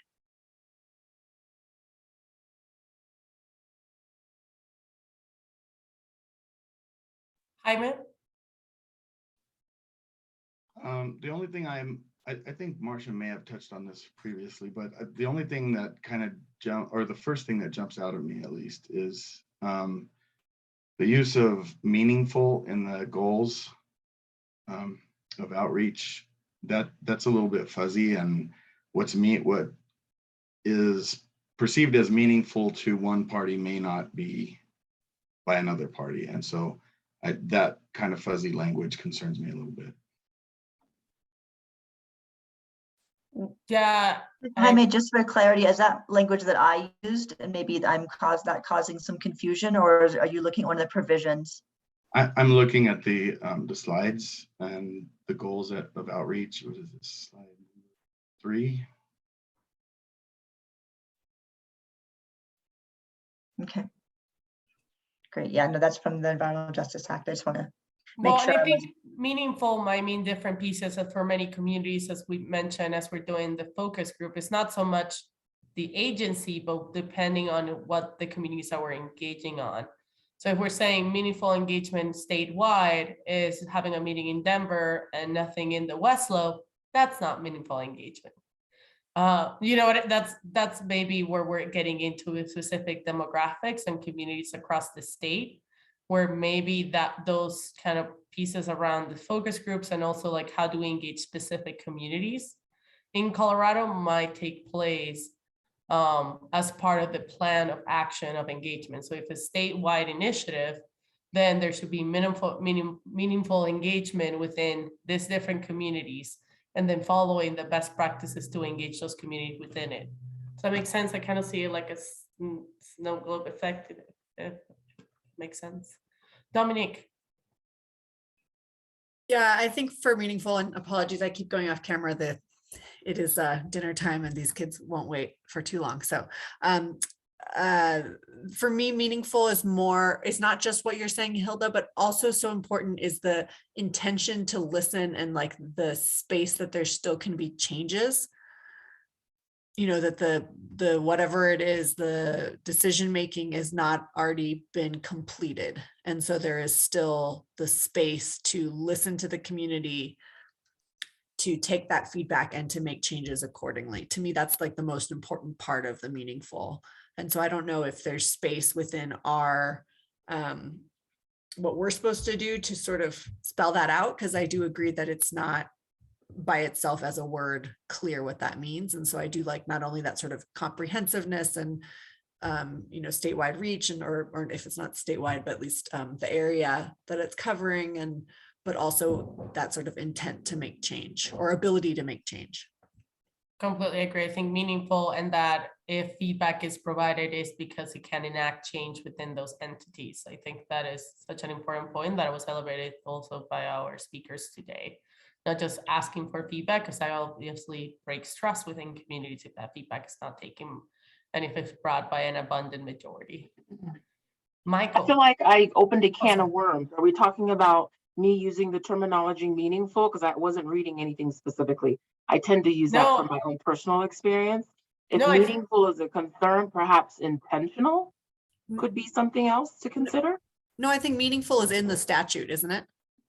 Yeah. It is in the goals. It's not in best practices. that are for the subcommittee to consider. So I think that's the sort of, I would say that the narrow read of the scope of what this subcommittee is meant to consider are these 6 best practices. And we had proposed starting with notice and time and outreach methods. Well, perhaps something we can do as we submit this plan too is ensure that there is a list of definition, right? What does that mean? Because what I'm seeing now is there's some confusion, or maybe I'm just the one confused. Well, Perhaps but I we think have it's a- almost like asterisks to what does meaningful mean? Meaningful means that it represents and is adequately meeting the communities where they're at within those best practices that will be shared by demographics and geographic location. It's sort of like an asterisk that will be added. And I think this is great that we're kind of breaking down what meaningful will be, because I think there are a lot of gray areas within this 3 initial recommendations that we elevated. Yeah, I'd love to hear too, like if, and I mean, this is not me attacking you, don't think it that way, but since you brought it up, right, like if you're reading that, I'd love to hear sort of like, how did you perceive that then, right? Like, what was your definition of it? So perhaps we're missing something.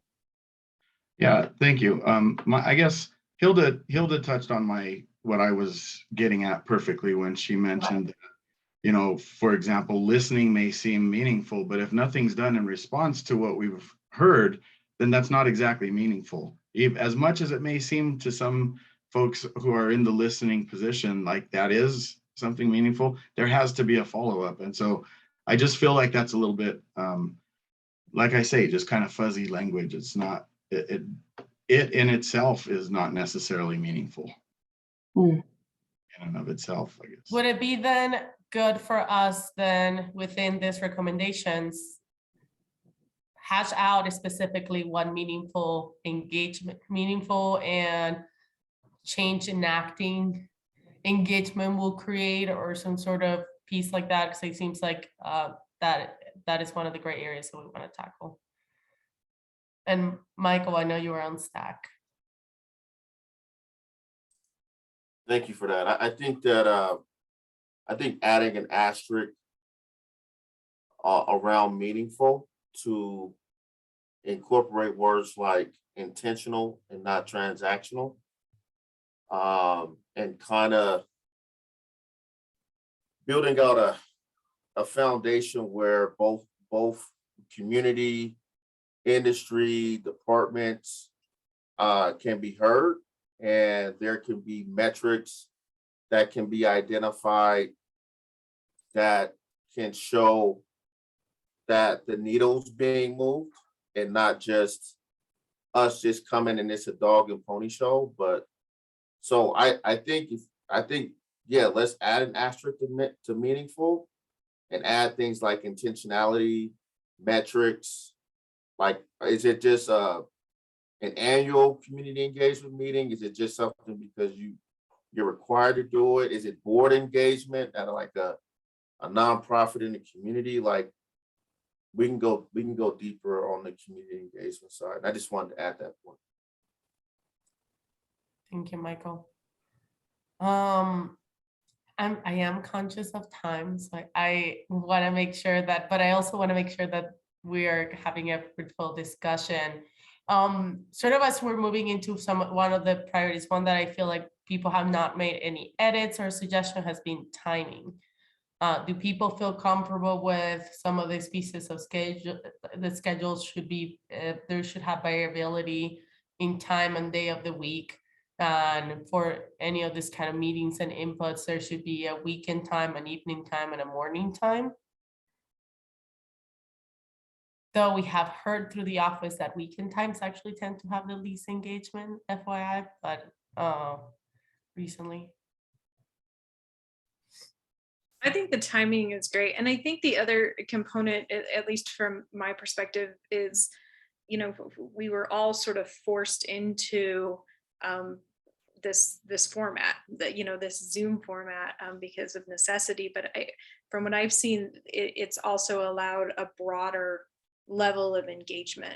There's more accessibility to folks who, who have access to the internet and are able to get on Zoom, who potentially can't go to a meeting. And so I think making sure that piece is always incorporated to allow people to continue to engage actively remotely. I mean, I know that there were pieces where people could call in or engage remotely, but this has provided a format for people to really engage in ways that they potentially couldn't in the past because of travel restrictions and things like that. So I think timing is important, and also, making sure that at least that there is an ability for people to actively engage remotely ongoing. Yeah.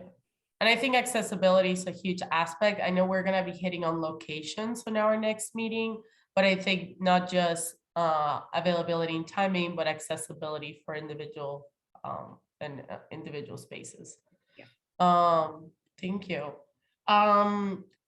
Anything else to add to meeting notice? I know I added sort of a piece of meeting notice with a plan, which is almost like the outreach methods, which is the next one, sort of immediately as soon as it's provided within the 30-day notice, being able to have a outreach methods plan and according to the communities that they will be outreaching to, so it's meaningful. Any other suggestions within the meeting notice? I think notice, I mean, it's interesting because notice has a component of a regulatory requirement that people have to meet, and you have to meet those legal statutory requirements and notices.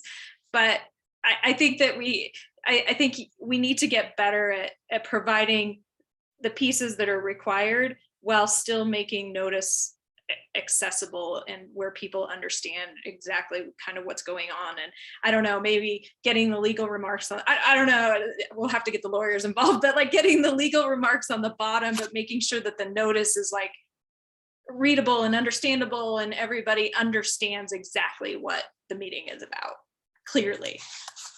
Yeah, and and I think that's going to be an asterisk of according to the audience as well. Yeah. In order to create meaningful engagement. So if it is primarily in a bilingual community, making sure that each one of the pieces are translated. If there are more than 3 communities in that space, 3 different languages in that space, the top 3 spoken languages, those aspects that I know we're going to be sort of methods for receiving public input. That's going to be definitely in our next meeting as well. Natalie, and then Michael. Thanks. And I was just going to share, because I think I had shared input that we had some Saturday meetings that were not, had much lower attendance than some of the other meetings. But I guess one thing I wanted to share, just put out to the group is there a way where the notice and the timing can be in response to a consultation of what works for that community. Starting place, as has come up a lot in today's conversation, the starting place is what would be the preference and the priority and the convenience of the community. Because I will say, in convening, sort of basically running the same meeting 3 times in the evening, daytime and weekend, I fear will also contribute to meeting fatigue on behalf of communities. It's confusing for folks to see the same meeting show up, but that's what we're doing to meet the letter of the law right now, is providing 3 different opportunities, as opposed to providing maybe one that would be the most effective or most convenient for those community members.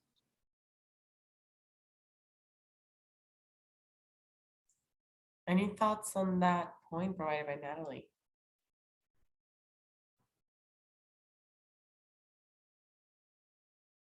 And I will say, maybe to add to that at least 2 meetings should be available in different times.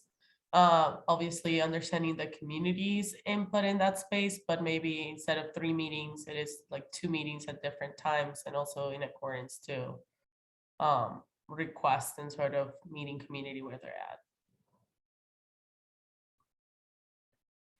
Michael. Sorry, I hit the wrong button. I have nothing to say at this time. No worries, no worries. Thank you. Outreach methods. Any comments or thoughts around the list that is provided right now? And if maybe this is kind of an add-on to it, I think the list is great, but sort of, should there be a specific plan for each one of those communities in a sense? So if you're reaching out to school, what's the mechanism to reach out to those schools? The parents, what is the mechanism to clinics, social media, maybe more detail on social media, how many posts will be done? Would this be, the meeting will be provided live via social media? Are there any details that you think that should be added, especially in the outreach mechanism?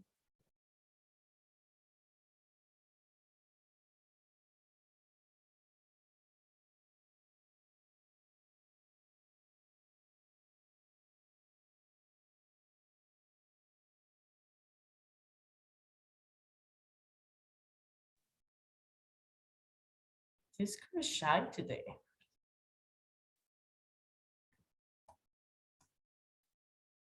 No thoughts on specificity on outreach methods?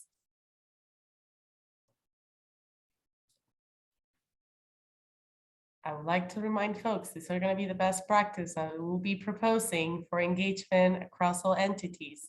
So if it's a nonprofit or as an agency that's going to be putting your questions forward or your meetings forward, this might be a great time. JD. And I hope you guys don't mind, and I really do, believe me, I appreciate it. One thing that we and I don't know how to say this, and the only reason I'm speaking up is because nobody was saying nothing.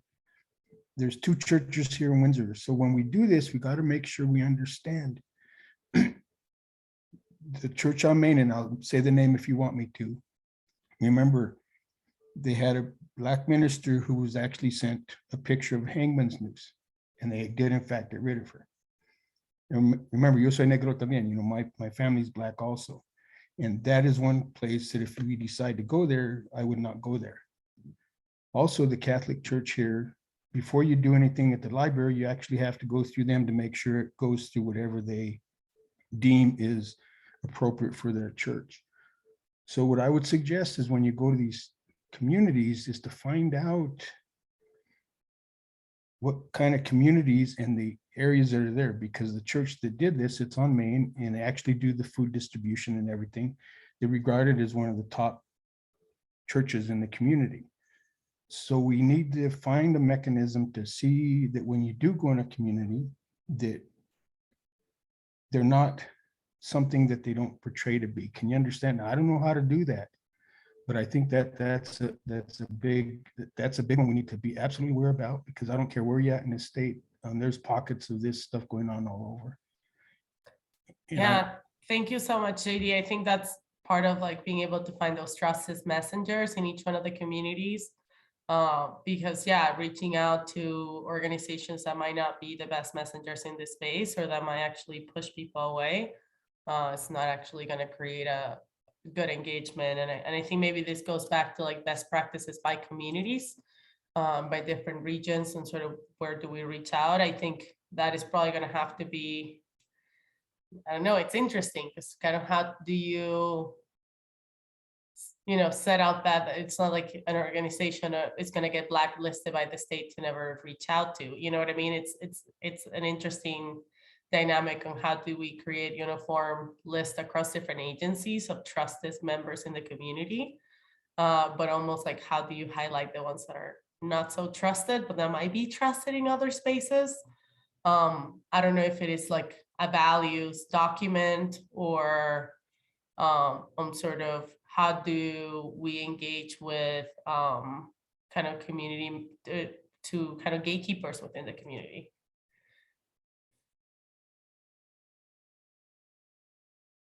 Thank you, JD. Any other thoughts on that one? I saw a lot of nods. Maybe a few. I only see really a few heads here. Okay, awesome. I know we're starting to hit our public comment portion. I know we've been having a few interactions with members from the community. Maybe what we can do is table some of these pieces, and I know we have had some of these conversations to actually get into the details and I know that the team has been taking notes on some of the ones that would like to add asterisks. Natalie, anything that you would like to add? I think just this is the beginning of an ongoing conversation. And what we'd like to do is pull together the feedback and what we heard today and kind of bring it back at the next subcommittee meeting in May, and we can address some of the other best practices. We can imagine this being rather iterative. Would it be helpful if I just flashed up the schedule for a second here, and then we can? Yes, and I'm gonna put it actually in the chat as well, sort of our follow-up schedule as we're moving forward. Is that up there? Yeah.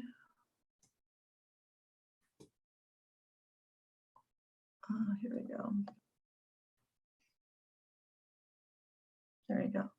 Is that, can you guys see that? So this is just an attempt to sort of a bit of a snapshot of our meetings for the subcommittee on best practices for community engagement. What are some of the benchmarks for the work going forward? So here we are in April, the subcommittee, we started the conversation around the timing, notice, and outreach methods. Proposed that the May 3rd meeting address the 3 other best practices, and then just we're really shooting for a rough draft of recommendations by the 1st of June, which is coming up quickly. But I wanted to put this together because we also are in the process of launching a focus group process, and we want to keep in mind that there'll be additional input that would come in from the what we learned from those focus groups and from those reports. And so this was sort of an attempt to just kind of line up what the next 8 months look like, keeping an eye on that final deadline of November 14th for that final report. Yeah, team. So it looks like really it looks like we might have a break in June, but not really, because we're meeting May 31st. But keeping kind of a pace of a meeting a month as we continue moving forward. And hopefully by the July 5th, being able to have, or before that, being able to have the recommendations from the focus groups.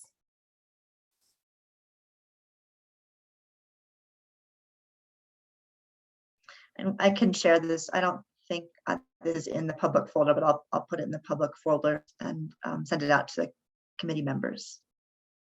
Awesome. Thank you so much, Natalie. So I think this, unless anybody has anything else to add, this will take us into our public comment period, which have transitioned more into public conversations with our Environmental Justice Task Force members and community.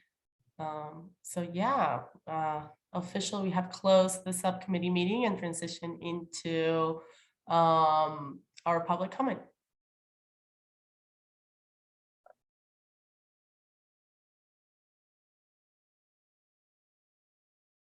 So please, members of the community, please feel free to drop comments in the chat or raise your hand, and members of the task force or the unit can answer your questions or suggestions or concerns.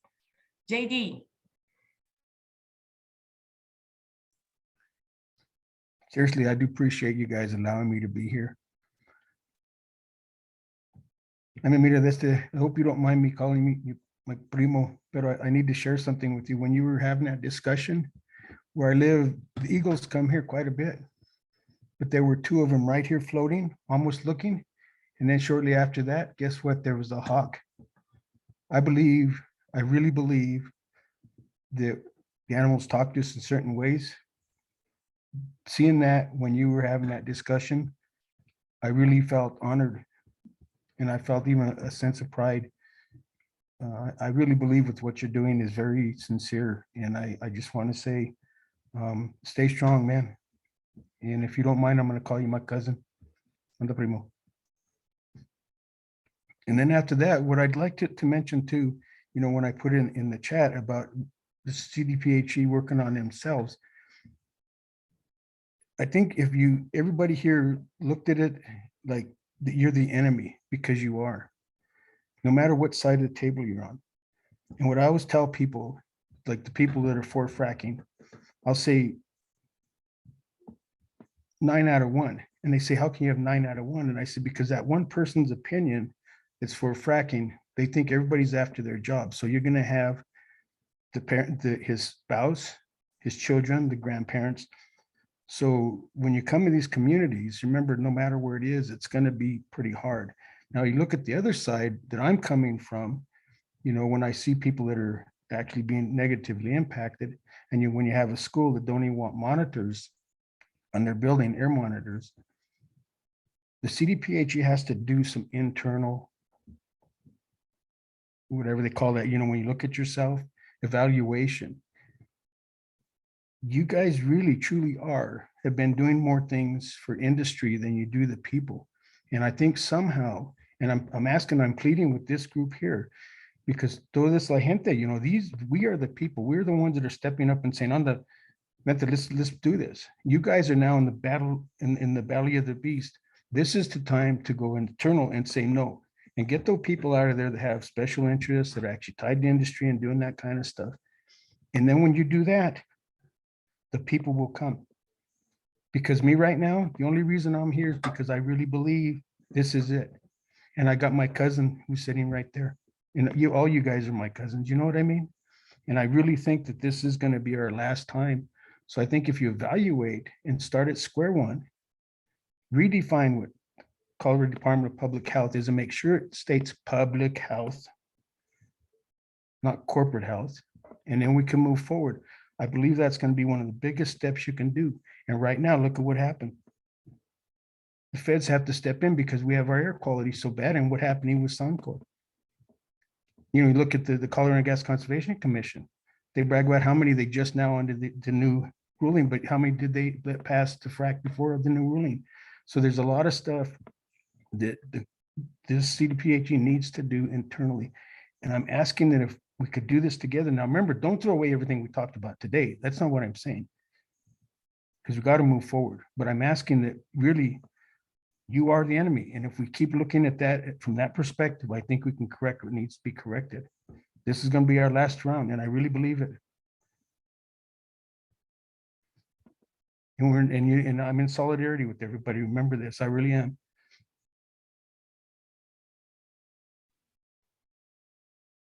Thank you, JD, for your comments. Appreciate it. Any other comments or any other thoughts or any responses from the task force members?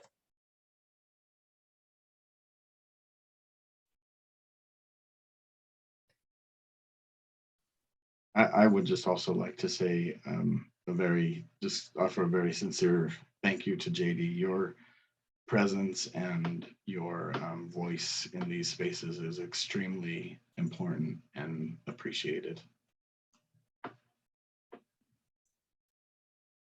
And the primo, you're the one that brought the Eagles, man. And then there's a hawk right there. I'm not lying. How many times you see that for the reels?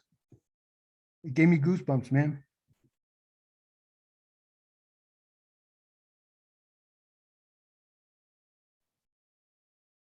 Thank you, folks. You know, there went again. I love it.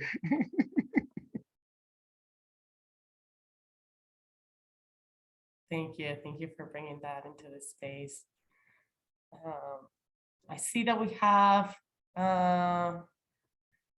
EJ board member here. We have a couple other members of the community. Please don't be shy. Feel free to step in, even if it's just saying hi. Or if you have any questions or comments, feel free to add them to the chat.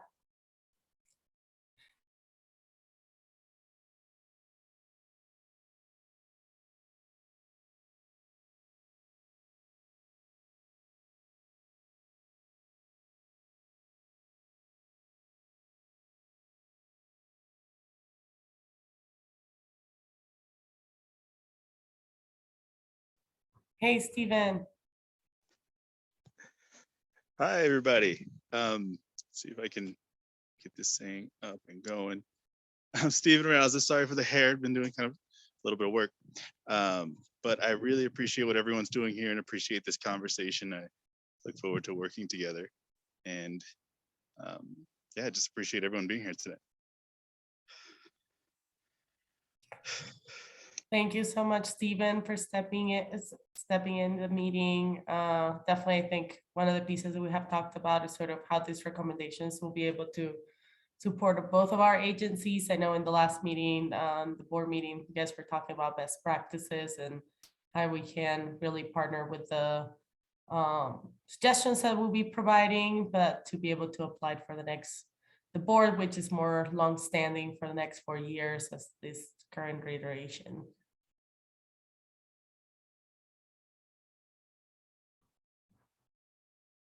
Any other members of the community that would like to talk? If not, any other comments from the task force members?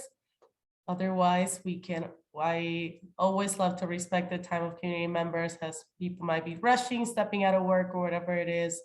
Now we can go mute until somebody would like to talk.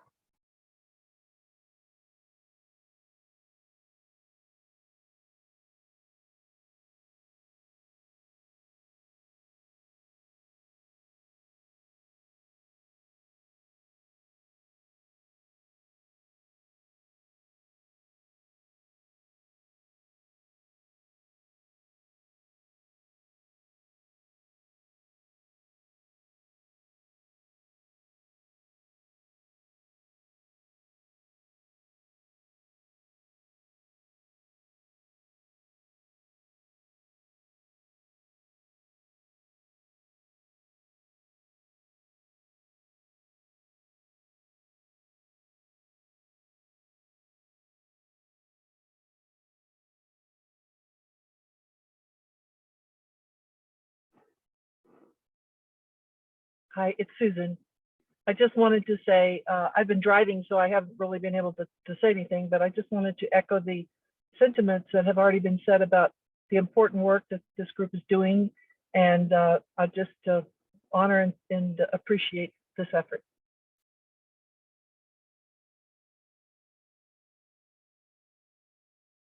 Thank you so much, Susan. Really appreciate your presence.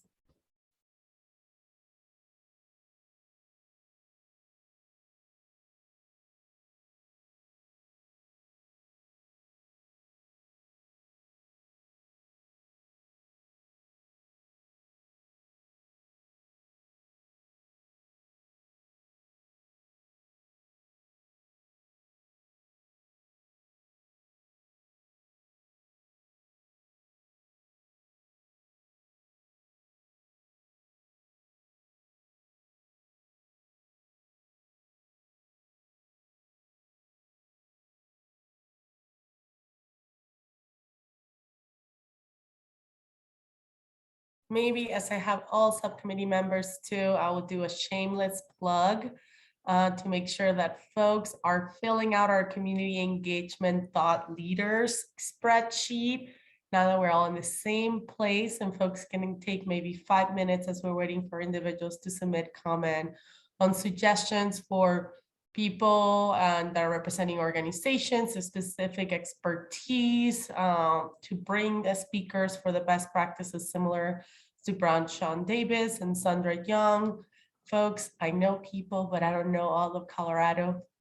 So please, if you want to have your community represented, especially most of my focus has been in the Denver metro area. So folks in the West Slope, in different spaces across the state, please feel free to input them in here, as I would love to reach out to them or be connected through you to invite them in future meetings.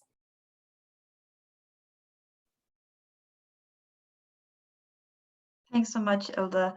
I also wanted to announce we do have 2 job openings with the Environmental Justice Unit. I'll put the links in here. We're hiring a community engagement specialist. The deadline for that is this Friday, and hiring an environmental justice research analyst, and that closes the following Friday. So the links are there, and we've shared this out in a couple different ways, but since we're pausing and sharing information.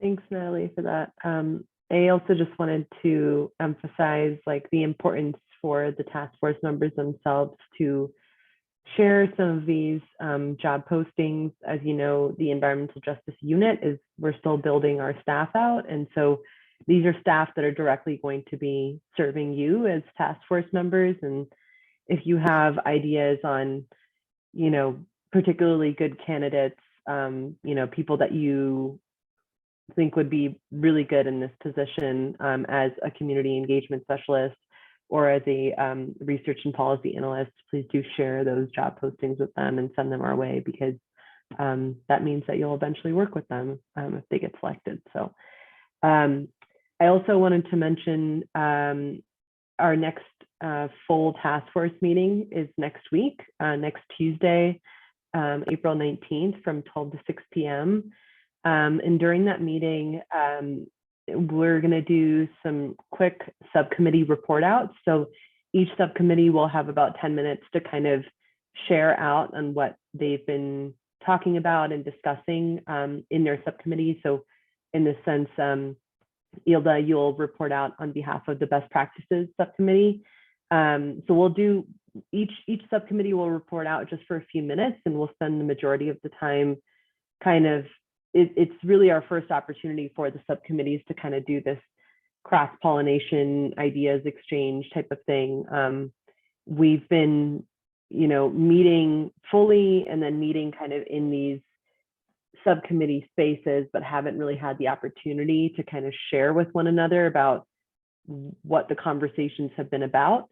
And so that it's like a 1 to 3 o'clock session that will be on that topic.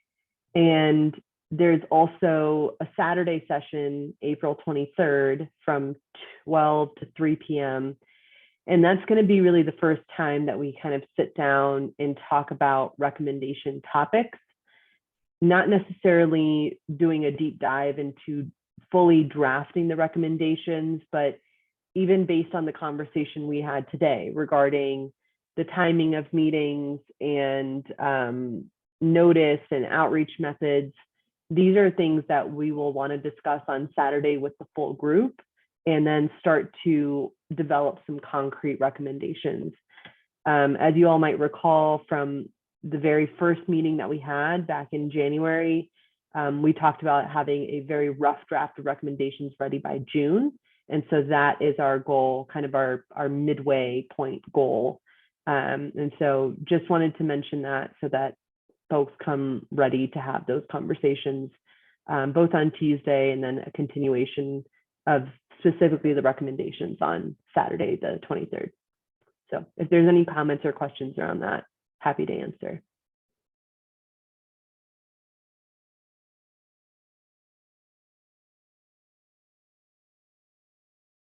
Thank you so much, Labna.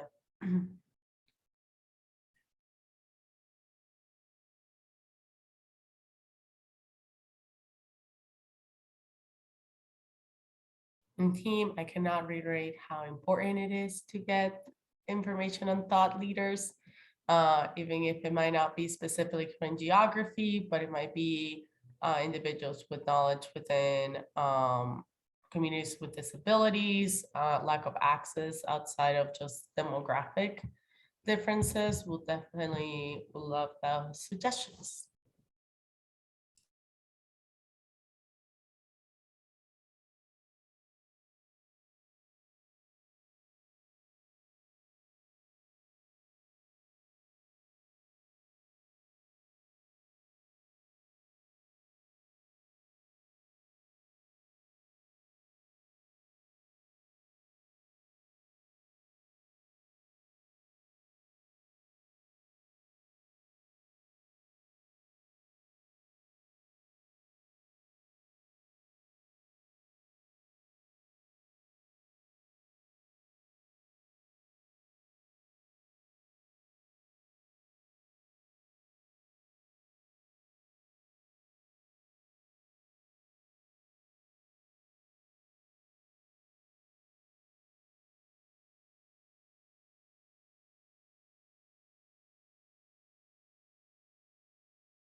Also, as this is the best practice of community engagement, we don't often get a lot of space to share projects or really events that will be participating, that you as a member of the EJ task force or your organization will be partaking in the future. So also feel free to drop any suggestions for community members that are here present, participate in any events that your organization might be participating on as it pertains to engaging community.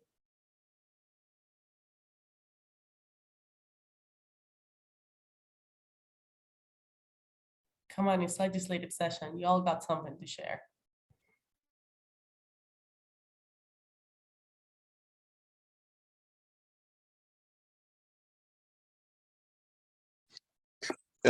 This is Mike Sapp again. I'm in my phone. I'm in my car on my phone. I just want to thank everyone for this opportunity to have a conversation. This topic is very hard. This conversation is very difficult.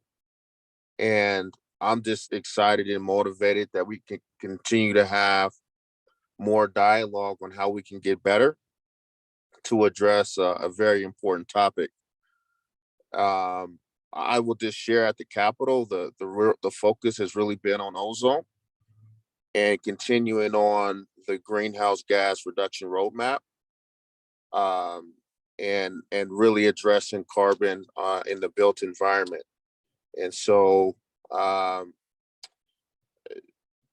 there's a lot going on.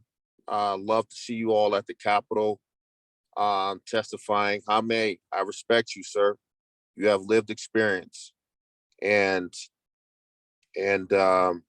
this is community engagement, and it was authentic. And I'm just excited about continuing this dialogue and being able to have a space where we can have hard conversations, even with folks who we may deem as an enemy or a polluter, but still having the ability to have a conversation and agree to disagree and still be civil. And so I'm excited. I'm on the disproportionate impact the community subcommittee. So I'm not even on this subcommittee, but I want to get community engagement right, because I think that for far too long we haven't gotten it right. And we've left a lot of people out of the conversation. And so I just want to, Hilda, thank you for your leadership today. And thank everyone here for your comments and suggestions. Thank you so much, Michael, for sharing that. I think this is a space that we want to create a dialogue, a healthy dialogue. And Jaime, I saw you came off mute. Anything that you'd like to add? Yeah, I wanted to thank Michael for saying that. And if I could just make a suggestion, Michael, when you tell someone from a disproportionately impacted community that the utility that has been polluting us has the same interests that we do, that comes off as very disingenuous, because if that were true, we wouldn't be in the situation we're in right now as a disproportionately impacted community in the first place. And so that would be my one suggestion, if I could make that in all hopes for better outcomes in the future. And that's noted, Jaime. That is noted, and I can be better, and I think we can be better. And I appreciate that. Thank you. Thank you so much, folks. Acknowledgement in so many of these spaces is going to be so important to building trust across these departments and across these entities, especially just even, and I think something that we highlighted, I think it was in the Native American Indigenous subcommittee, was one of the pieces was acknowledging the background and the history that has been present within CDPHE and engaging within these tribes, and even just our lack of participation from the tribal nations in the task force, and not wanting to have a representative, how it is sort of also there are some ratifications to trust, and that needs to be, at least elevated the history of what has happened in order to acknowledge and move forward in a space of healing and transforming our communities. So thank you so much for this conversation, folks. We're getting to our final 5 minutes. So curious if any other final comments from any of the subcommittee members or any of the community members in the room. If not, we'll be just logging off in the next 5 minutes.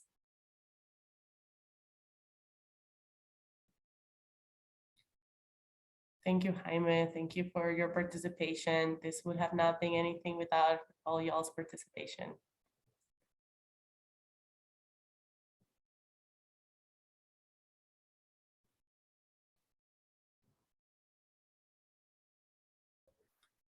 I have one thing, just since we have 4 minutes left, and I don't think that this is something we can get to today, but maybe it's a question.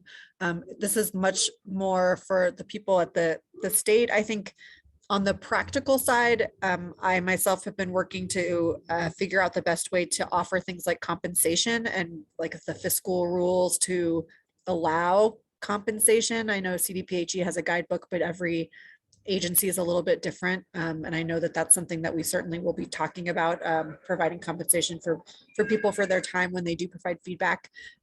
Just want to flag that we might also want to think about offering guidance for how to do those things, because we want them to do it. And if agencies find it difficult, it's kind of another barrier. So that might be more of an sort of internal state discussion, but just want to flag that since we had 4 minutes where we're all sitting here.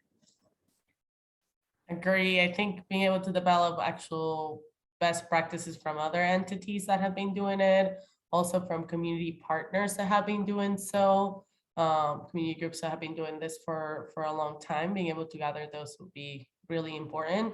And I always say it's sort of like your budget shows your values in so many instances. So as I know, we have many individuals that represent different entities at the departments, as these are going to be recommendations coming out next year, what budgets get set up, throughout, we're not waiting until November for those best practices. So I think that would be something fantastic to elevate in the department. So sort of how are we thinking about the budgetary item? Because I think that's most of the times what impedes this process is that we have the will. There might not be a budget space to do that. Yes, definitely the budget. And then just like, even if you have the money, dispersing it is sometimes harder than you would think. So yeah, but I totally agree, Hilda. The budget says what you value. That's it. And just want to thank you all. And thank you, Hilda, for your great work on this. It's amazing. And appreciate you all for being here. And I know that this is a difficult time of day for many of us, but I'm glad that we're still on. Yeah, shout out to the mamas and papas out there giving dinner and still hopping up in this meetings. I appreciate it. Well, this leaves us 2 minutes out. Thank you so much, everybody, for your participation. Thank you so much to the CDPHE staff. Natalie always leading and developing all the PowerPoints and all the data points and all the pieces to keep us going. Really appreciate that. Well, I hope you have a fantastic evening, and I will see you all next week on Tuesday for our full EJ task force meeting. Bye. Everyone. Thank you, Hilda. Thank you, interpreters. Yes, thank you so much to our interpreters. Really appreciate it. My apologies. Thank you. Un millón de gracias. Ciao. Thank you. Goodbye.